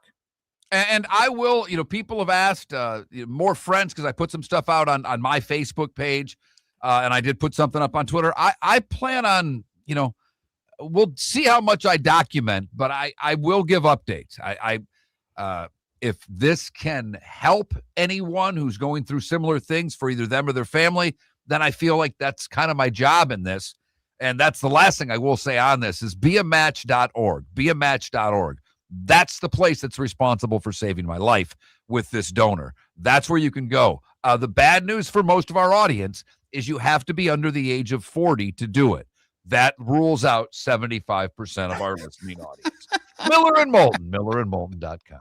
Your roof is your home's first line of defense. At Pelican Roofing of Florida, Bonnie John and their team bring years of experience to protect what matters most, your family and your business. From residential repairs to large-scale commercial roofing, we deliver honest work, fair pricing, and quality you can trust. An upgrade on your roof can lower your insurance costs. Don't wait for a leak to turn into a disaster. Call the experts at Pelican Roofing today. 1-866-9-PELICAN. That's 1-866-9-PELICAN. Online at pelicanroofingcompany.com. CCC 1332512. Honey, you want to come out? I haven't seen you since Glass Doctor installed our custom shower enclosure. No thanks. Well, you can't keep eating breakfast in the shower, and laminating your magazines is getting expensive. You remember we have guests coming over tonight, right? Oh, I'm sure they'd love to see the shower. It's our neighbors, and I highly doubt they want to be hanging out in our bathroom. The shower's so good, you'll never want to leave. Visit glassdoctor.com today and schedule an appointment online. American Paint Supplies, for nearly 30 years, is your one-stop shop for all your coating needs. If you are a designer, a contractor, a professional painter, or a weekend warrior, American Paint Supplies is the place where experts go to get expert solutions. At 6100 Shirley Street in Naples off of Pine Ridge, American Paint Supplies delivers the best solutions with the best products with the best support. Meet Gene and his team today at American Paint Supplies. Call 239-566-2700. That's 566-2700 or online at AmericanPaintSupplies.net. Let's talk the big differences between Floormeisters and the big box store that sells flooring. Floormeisters is family owned. They do flooring, not doors, nuts and bolts, or weed killer. They specialize in it. They know it. Floormeisters backs their installer, so if there's ever an issue, good chance the boss, TJ, will come out and make it right. Floormeisters prices beat the box stores every day of the week. When you think flooring, think Floormeisters in Naples. Floormeisters.com. Real people, real prices, real quality selection. The Floormeisters, just keeping it real. This is Miller and Moulton.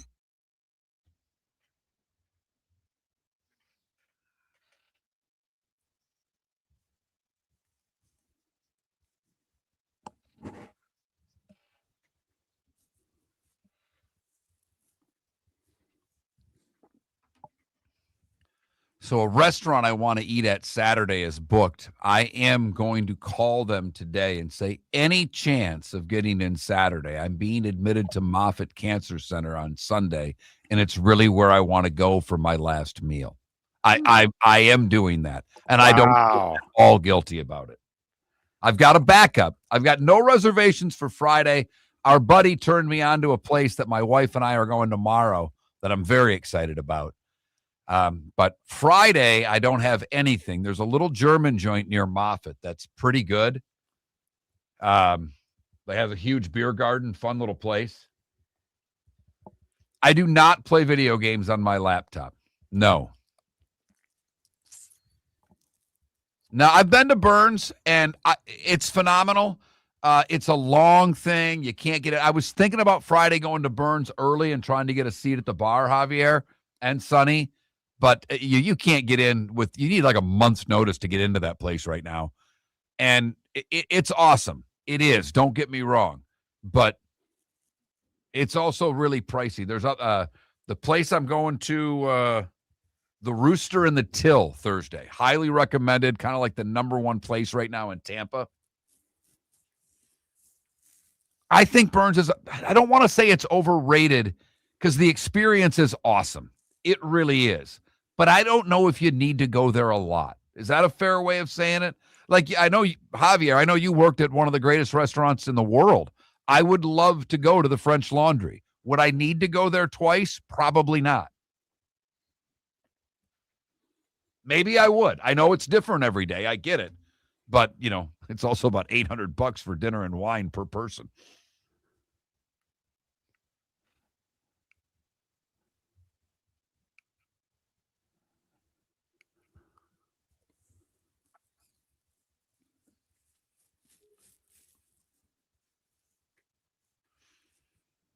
And for a guy who can't drink right now, that wine list does nothing for me. That's the other side of it. The guy, it's a friend of David and of mine, and more so of David, but we've become very good friends over the years as well. And he's a foodie. I reached out to him a while back, and that's how he found out when I texted him. I said, anything good to eat near Moffitt? And he's like, what? What did you say? And so he even gave me a little Lebanese place that we go to that's really close. It just serves, I forgot what they call, it's kind of like a Lebanese burrito. They're phenomenal. I can't think of what it's like. Anyhow, they're delicious.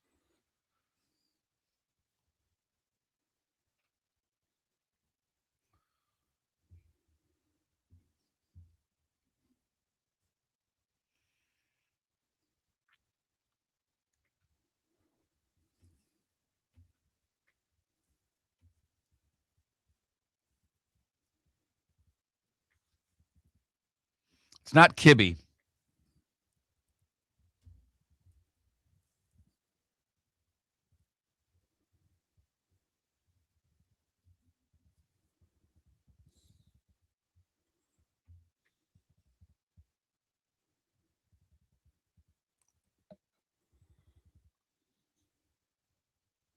It's like this big, humongous. Yeah, there you go. You got it, Canada Relief. They're phenomenal.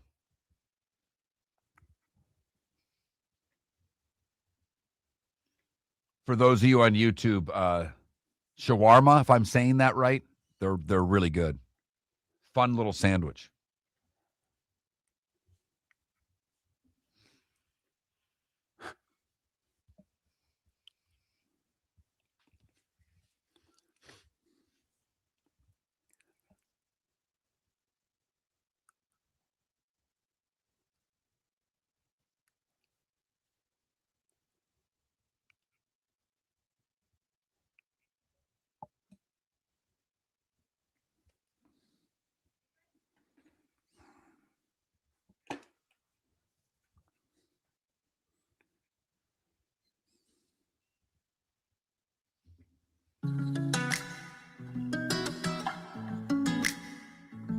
Welcome back to Miller and Moulton. Text the guys what's in your mind at 21,000. That's 21000. And now, here's David Moulton. 21 minutes past the hour. Good, bad, and ugly. What's on tap? Today was the day when. Some final thoughts, maybe a pick or two coming up. Mark's last show before his hiatus is tomorrow. So hopefully you'll be listening and or watching on twitch.tv and YouTube. One system play tonight, David. No, 2 system plays tonight. All right. 2 system plays. Well, we got one back of those on the horse. For sure, coming off of a loss. We'll update you on that later on in the show. Our poll question today is about Bill Belichick. If you don't know, he's not getting into the Hall of Fame. Apparently, he wasn't good enough to get in the first time. And by the way, those of you voting on our poll question apparently agree with the Hall of Fame voters, because you need 80% of the vote to get in the Hall. Bill fell short of that. There are 50 voters. Bill did not get the necessary 40 votes. So David asked the question early in our show, is the Spygate scandal worthy of holding Belichick out of the Hall for a year? Right now, 31% of you say yes.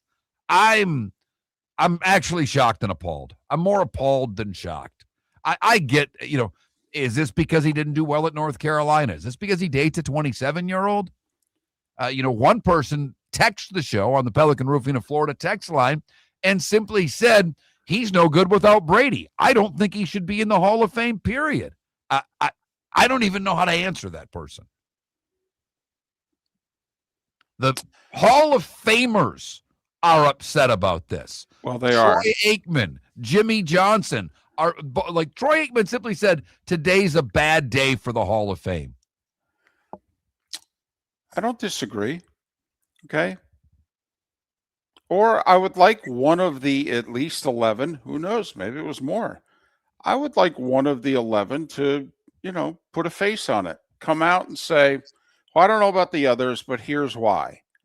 And I mean, I'll say this, Mark, I would fairly passionately disagree with them, but there's a buddy that I grew up with in the business in Northeastern PA. He still works in Pennsylvania. His name's Phil John Ficcaro, longtime writer. Phil is fine with it. Phil has taken to social media for nearly 24 hours now and has simply said, Spygate, yeah, this is a suitable punishment. He should not walk in with the greatest of the dignitaries, or whatever word you want to choose. That's probably too fancy a word, but he should not walk in with the legends of the legends. He should pay a 1-year slap on the wrist penalty. He has no problem with it. Can you ask him one thing? And a few people have texted this today. Based on Belichick not getting in for Spygate, should Brady not get in the first year then for Deflategate? Well, I will. And there have been a few people that are like, listen, I would do the same to Brady. Now, I would debate you hot and heavy. Listen, I think Belichick cheated. I do. I think what he did was cheating. And if you want to penalize him for it, I disagree, because I think his resume as a whole is so overwhelming that it could overcome, quite frankly, any indiscretion that you can think of. But I would argue on Brady, because first off, there's a big debate as to whether, everybody was kind of, doctoring the footballs a certain way to kick with, to throw with. And then he threw an interception in that game, the AFC title game. They found the ball. Apparently he threw, fully inflated footballs the rest of the game. He threw 3 more touchdowns. I mean, I would, if you want to hold that against Brady, I would really argue that. Okay, if you're claiming basically a morals clause. That's what I'm saying. One may be worse than the other, David, but they both are quote unquote cheating. Yeah, I do think, put it this way, if we want to go with the baseball analogy, one is steroids where one is doctoring the baseball. I think it's very different levels of cheating, if you know what I mean. All right, fair enough. But a lot of people have texted that, and I haven't had a chance to say their text on air, and I think it's a terrific text and well said by many of you who have had that argument today. I think it's asinine. I really do. And I think, yeah, I do think. I'm going to say it. Bill Polian doesn't deserve to vote for the Hall of Fame anymore if he can't remember who he voted for. And if he's that chicken blank that he can't say I didn't vote for him, then I don't ever want to hear you on any show ever talk about football again. Shut up, put your head in the sand, and be done. You had a great career. You're a Hall of Famer. Great. I don't remember who I voted for. And also, when a voter's called you out and said you're the reason, and you said it definitely wasn't me, I'd like you and the voter. The last time I want to hear from you public is you and that voter sitting down on a panel, and you deny what he's telling everybody you said. And then you said you can't remember who you voted for. That is the most chicken blank answer I've ever heard in my life. It's disgraceful. He doesn't owe it to anybody, though. I mean, the Pro Football Hall of Fame does not make you publicly disclose your vote. Fine. I know who I voted for. I'm not telling you. To lie and say I don't know who I voted for is disingenuous. At best, chicken blank at worst. I agree. The other thing, to be honest, is if I wanted to get somebody, I'd own it. I'd have no problem. We know you would. So no, but seriously. That's our personality. No, but seriously, did you? Yeah. Damn right I did. Yeah.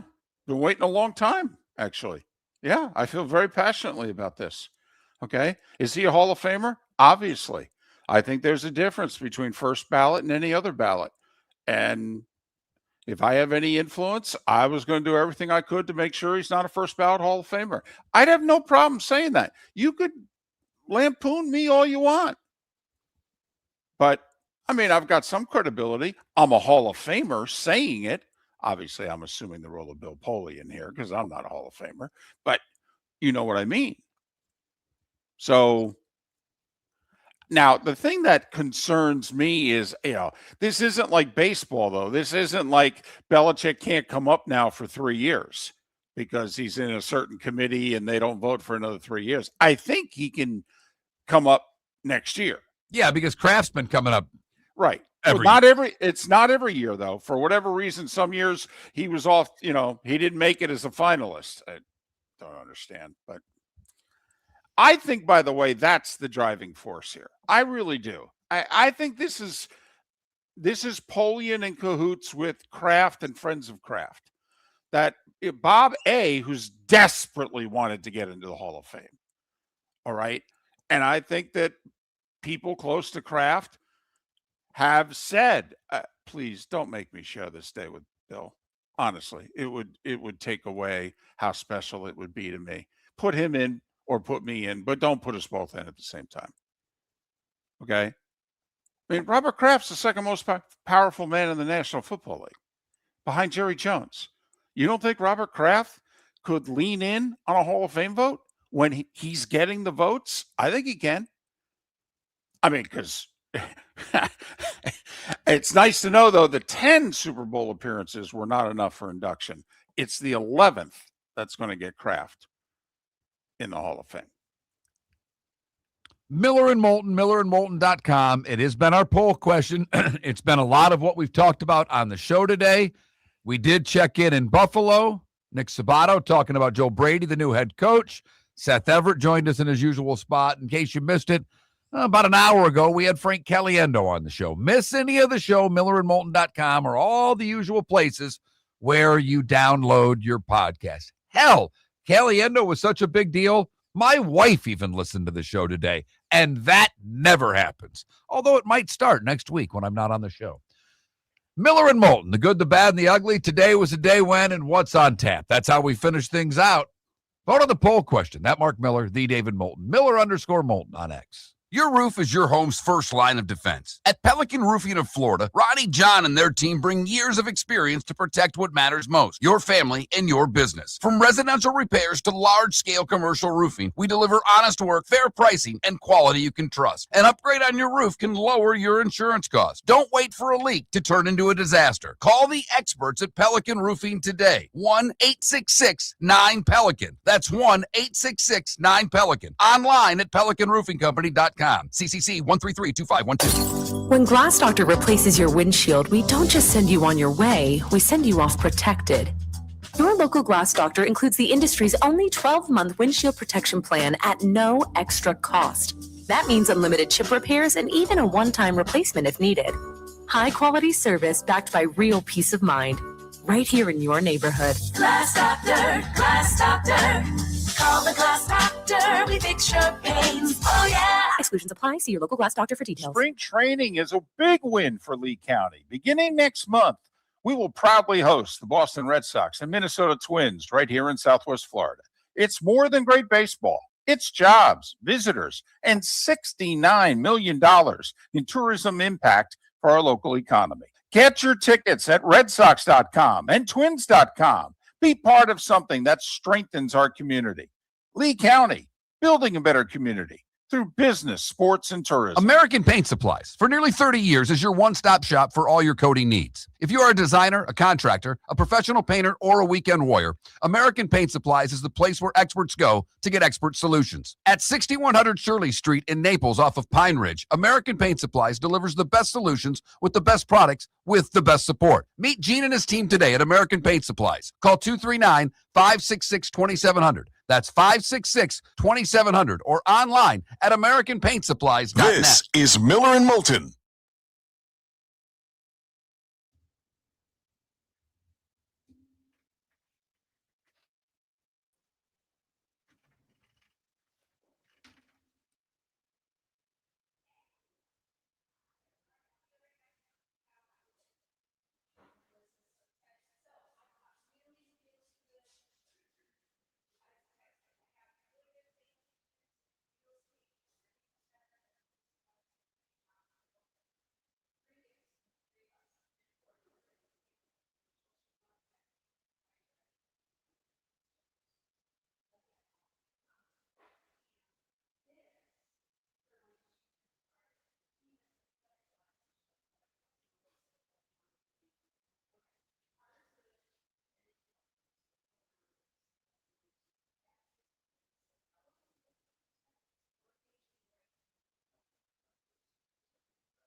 All right. I may try that Friday if I can get in. A buddy of mine told me about that too.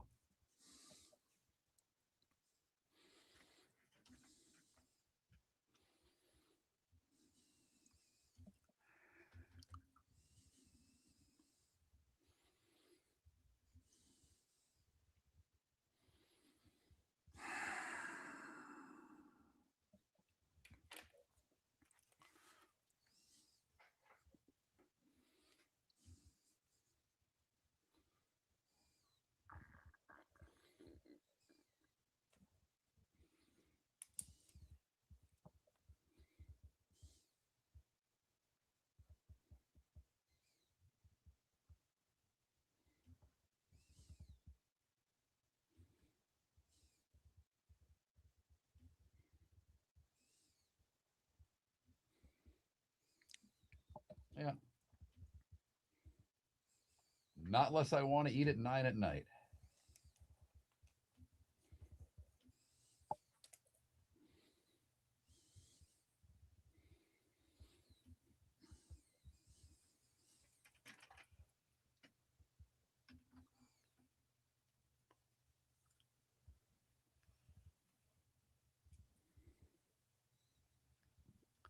Not a chance. My dad would come down or up or wherever the hell he is and beat me about the head and chest. He had one and wouldn't use it. And he could barely walk. His back was so shot by the end.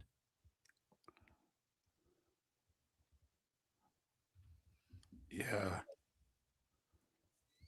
That would come back and haunt you. You got that right.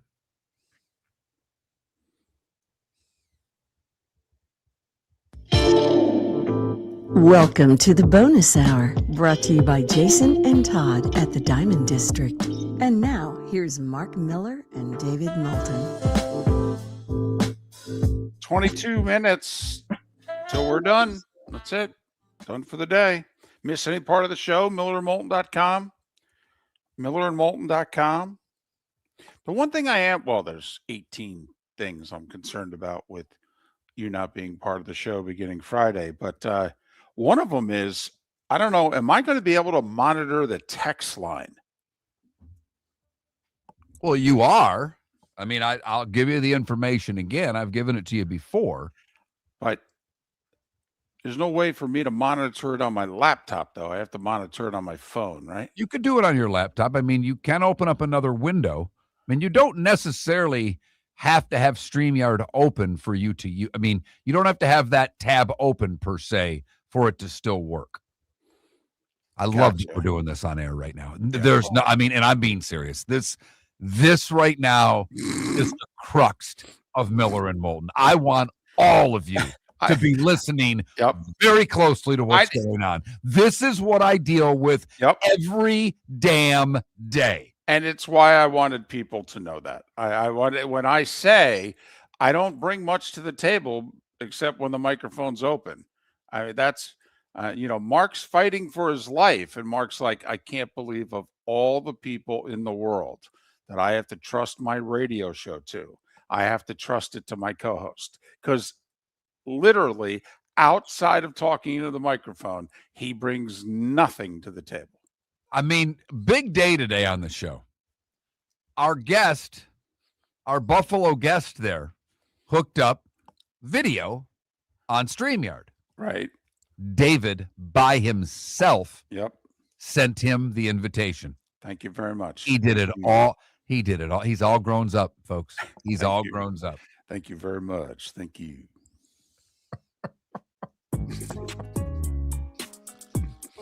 It's that time again, nearing the end, but not quite there yet. Here's Mark Miller with Today Was the Day When. Oh, boy. I tell you what. We start in 1851 today. Northwestern was chartered in Chicago, and they lost a football game. Northwestern lost in football? Right. The American League was founded today in 1901. A 140-game schedule was planned, 14-man rosters, and a players' union. Franchises, Baltimore, Boston, the Americans, the Chicago White Stockings, the Cleveland Blues, Detroit, Milwaukee, the Philadelphia Athletics, and the Washington Senators. 140 game season, huh? Yeah. It's got some appeal, doesn't it? Really does. Today in 1904, the first college sports letters were given. They were given to seniors who played on the University of Chicago's football team, and they were awarded blankets with the letter C on them. Beverly Hills, California, incorporated today in 1914. Today in 1960, the NFL announces two franchises. The Cowboys, that would begin play in 1960, and the Minnesota Vikings, that would begin in 1961. Were they the Cowboys, or were they announced as a different name? No, the Cowboys, because the Okay. Texans became the Colts. They became the Colts or the Chiefs? They became the Colts. I had it a couple. Gotcha. The only reason I know is it was on this the other day. Gotcha. Okay. Two music things in 78 that are really insignificant, but I found them fun. One I remember, the other I do not. Today in 78, the Motor City Madman, Ted Nugent, autographs a fan's arm with his knife.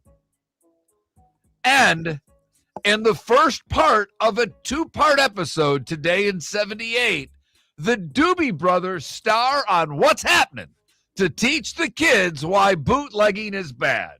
If you remember, Rerun brought a tape recorder to the concert and it fell out of his large pants. The Doobie Brothers and What's Happening. Yep. Hey. Once again, it was the late 70s, right? I loved What's Happening. We were doing so many drugs. Golly. It's a good show. Stop it. It was a good show. I put it White Shadow, What's Happening? Oh, White Shadow, not close. Okay. But both brought up relevant things. One was a comedy, one was a drama. Right. Very different. Loved them both. But come on, I wear the Carver High t-shirt. My favorite part is that show is so old. People look at me when I wear that shirt and ask if that's where I went to high school. Today in 85, a little charity recording was done in L.A. after the American Music Awards. Michael Jackson, Lionel Richie, Quincy Jones, Bruce Springsteen, Stevie Wonder, and a million other pop stars recorded We Are the World. Sad day today in 86. The Challenger explodes 73 seconds after liftoff from Cape Canaveral, killing all 7 crew members, including Christian McAuliffe, who was the first teacher to go to space.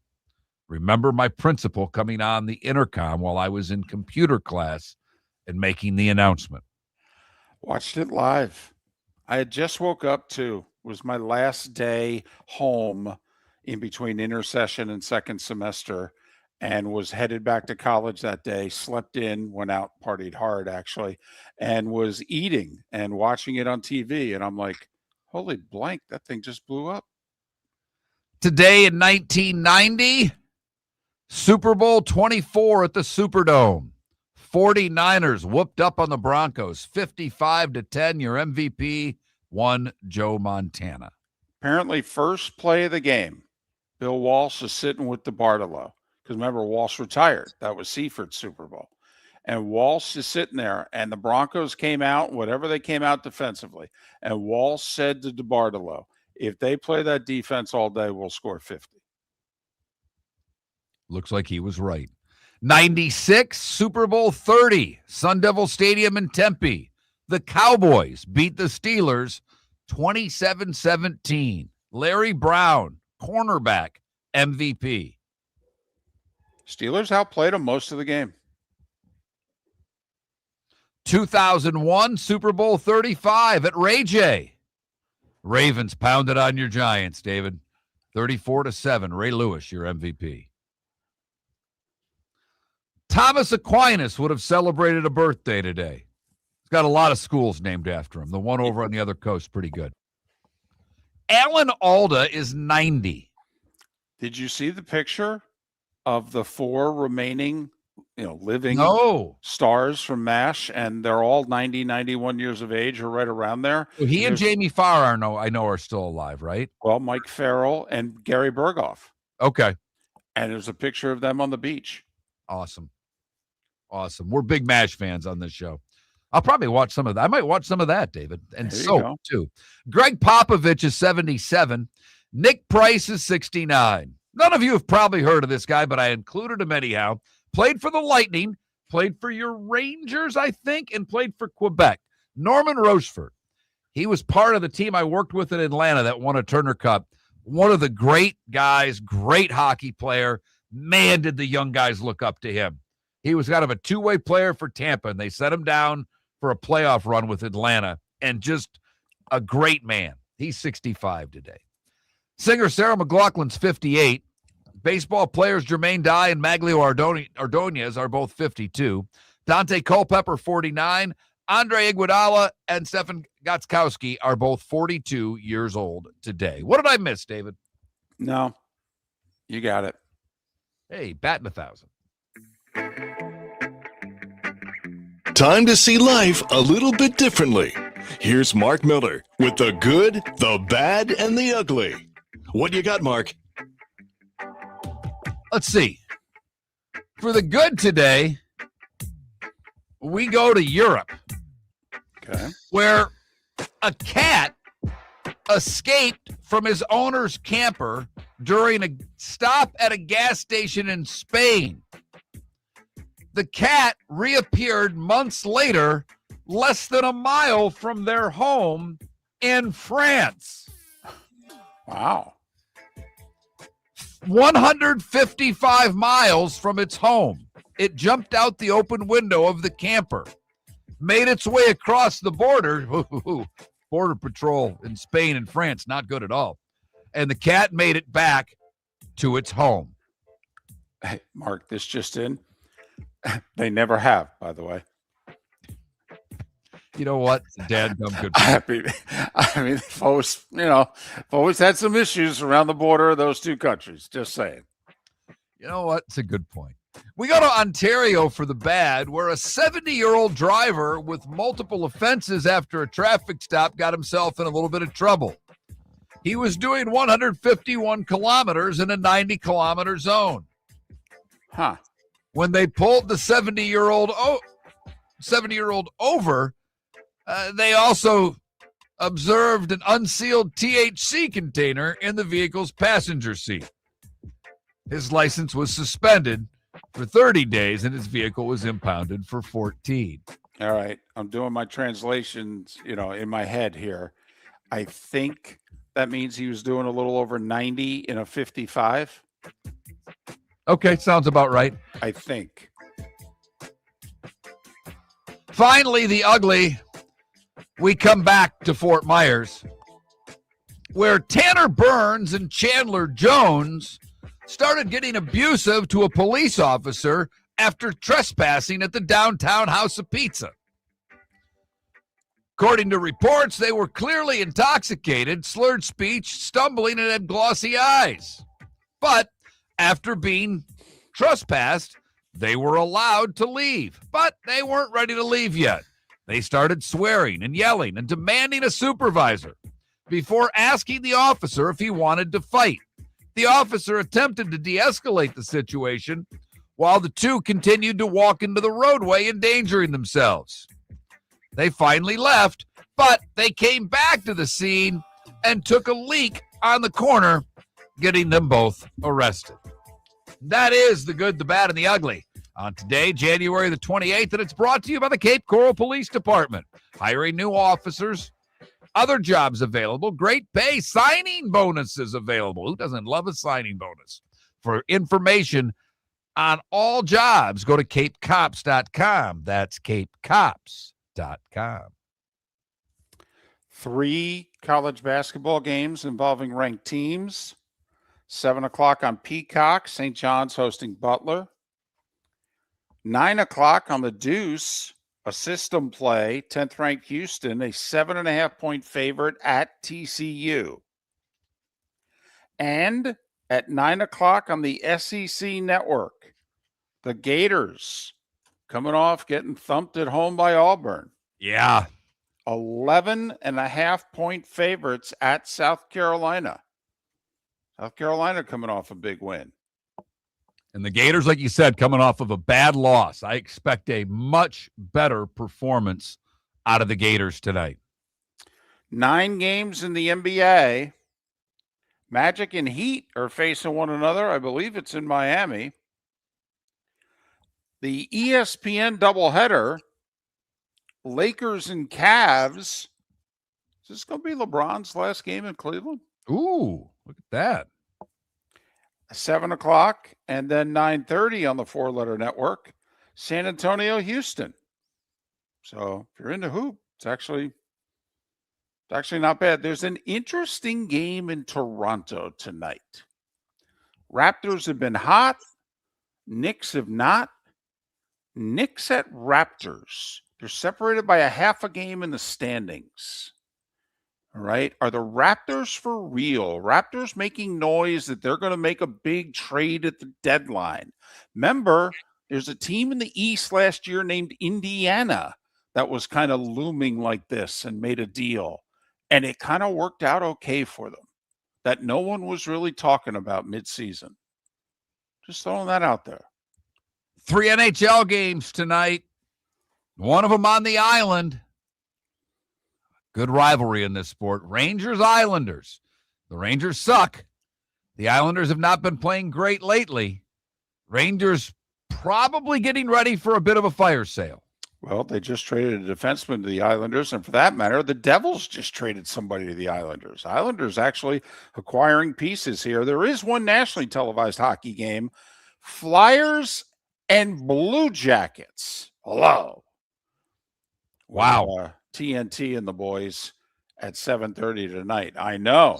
Wow. Neither team in the playoffs right now. Flyers closer than the Blue Jackets, who have played well since they hired their new coach. Fired the coach, hire a coach, they played well. Usually that wears off after a couple of weeks, David. So there you have it. Lighter night in sports. Golf. Koepka doesn't start till tomorrow. He's already come out and said he was nervous. Also said the first person he called was Tiger. Not that Tiger's got a big influence or anything on the tour or anything, and he hasn't played. By the way, Koepka typically doesn't play this tournament well. When he was on tour, he didn't play it well. So I wouldn't expect much out of him in his first week back. So, and not much going on in the Aussie Open as they're getting ready for the semis on both sides. Hey, thanks for listening. We'll be back tomorrow. Miller and Moulton. The Cape Coral Police Department is growing, and they want you to be a part of it. They're hiring new officers. Starting pay is between $74,000 and $90,000, depending on your experience. And with a $10,000 hiring bonus, you could be making $100,000. Enjoy paid holidays, off-duty details, plenty of OT opportunities. They're also hiring dispatchers and professional staff. So go to CapeCops.com. CapeCops.com. Be brave, be best. Be Cape. Mark Miller for Sleep Treatment Direct. They are helping me with sleep apnea. And by helping me, I mean curing me. No more CPAP machine. No more snoring. No more tossing. No more waking up exhausted. Their expert team got me the right treatment, fast and hassle-free. If you want to feel energized and get rid of your snoring, call Sleep Treatment Direct today. 444-1741. That's 239-444-1741. Sleep Treatment Direct. Sleep safe and For sound. 22 years, we've been more than just a jewelry store. We're your neighbors at the Diamond District. From custom design and expert repairs to gold buying, appraisals, and spa treatments for your jewelry, we do it all right here in the store. Whether you're creating something new or bringing new life to a family heirloom, our team handles every piece with care, craft, and experience. 22 years of dedicated service only at the Diamond District. Visit Jason and Todd at the Diamond District. Let's talk the big differences between Floor Meisters and the big box store that sells flooring. Floor Meisters is family owned. They do flooring, not doors, nuts and bolts, or weed killer. They specialize in it. They know it. Floor Meisters backs their installer, so if there's ever an issue, good chance the boss, TJ, will come out and make it right. Floor Meisters prices beat the box stores every day of the week. When you think flooring, think Floor Meisters in Naples. FloorMeisters.com. Real people, real prices, real quality selection. The Floormeisters, just keeping it real. Your roof is your home's first line of defense. At Pelican Roofing of Florida, Ronnie, John, and their team bring years of experience to protect what matters most, your family and your business. From residential repairs to large-scale commercial roofing, we deliver honest work, fair pricing, and quality you can trust. An upgrade on your roof can lower your insurance costs. Don't wait for a leak to turn into a disaster. Call the experts at Pelican Roofing today. 1-866-9-PELICAN. That's 1-866-9-PELICAN. Online at pelicanroofingcompany.com. CCC 1332512. Hey, football fans, Jimmy the Beef Guy here. This is coming up fast. Wait, did you just beat me? You mean I can't say soup? Whatever. So, guys, if you're having a football party, don't wait till last minute. Remember, guys, our beef packages come with the beef, the gravy, the bread, the peppers. All you have to do is heat and serve. So call me now or stop in one of our 2 locations in Bonita Springs or Fort Myers. And again, guys, please don't wait till last minute, man. Put your orders in now. This is Miller and Moulton.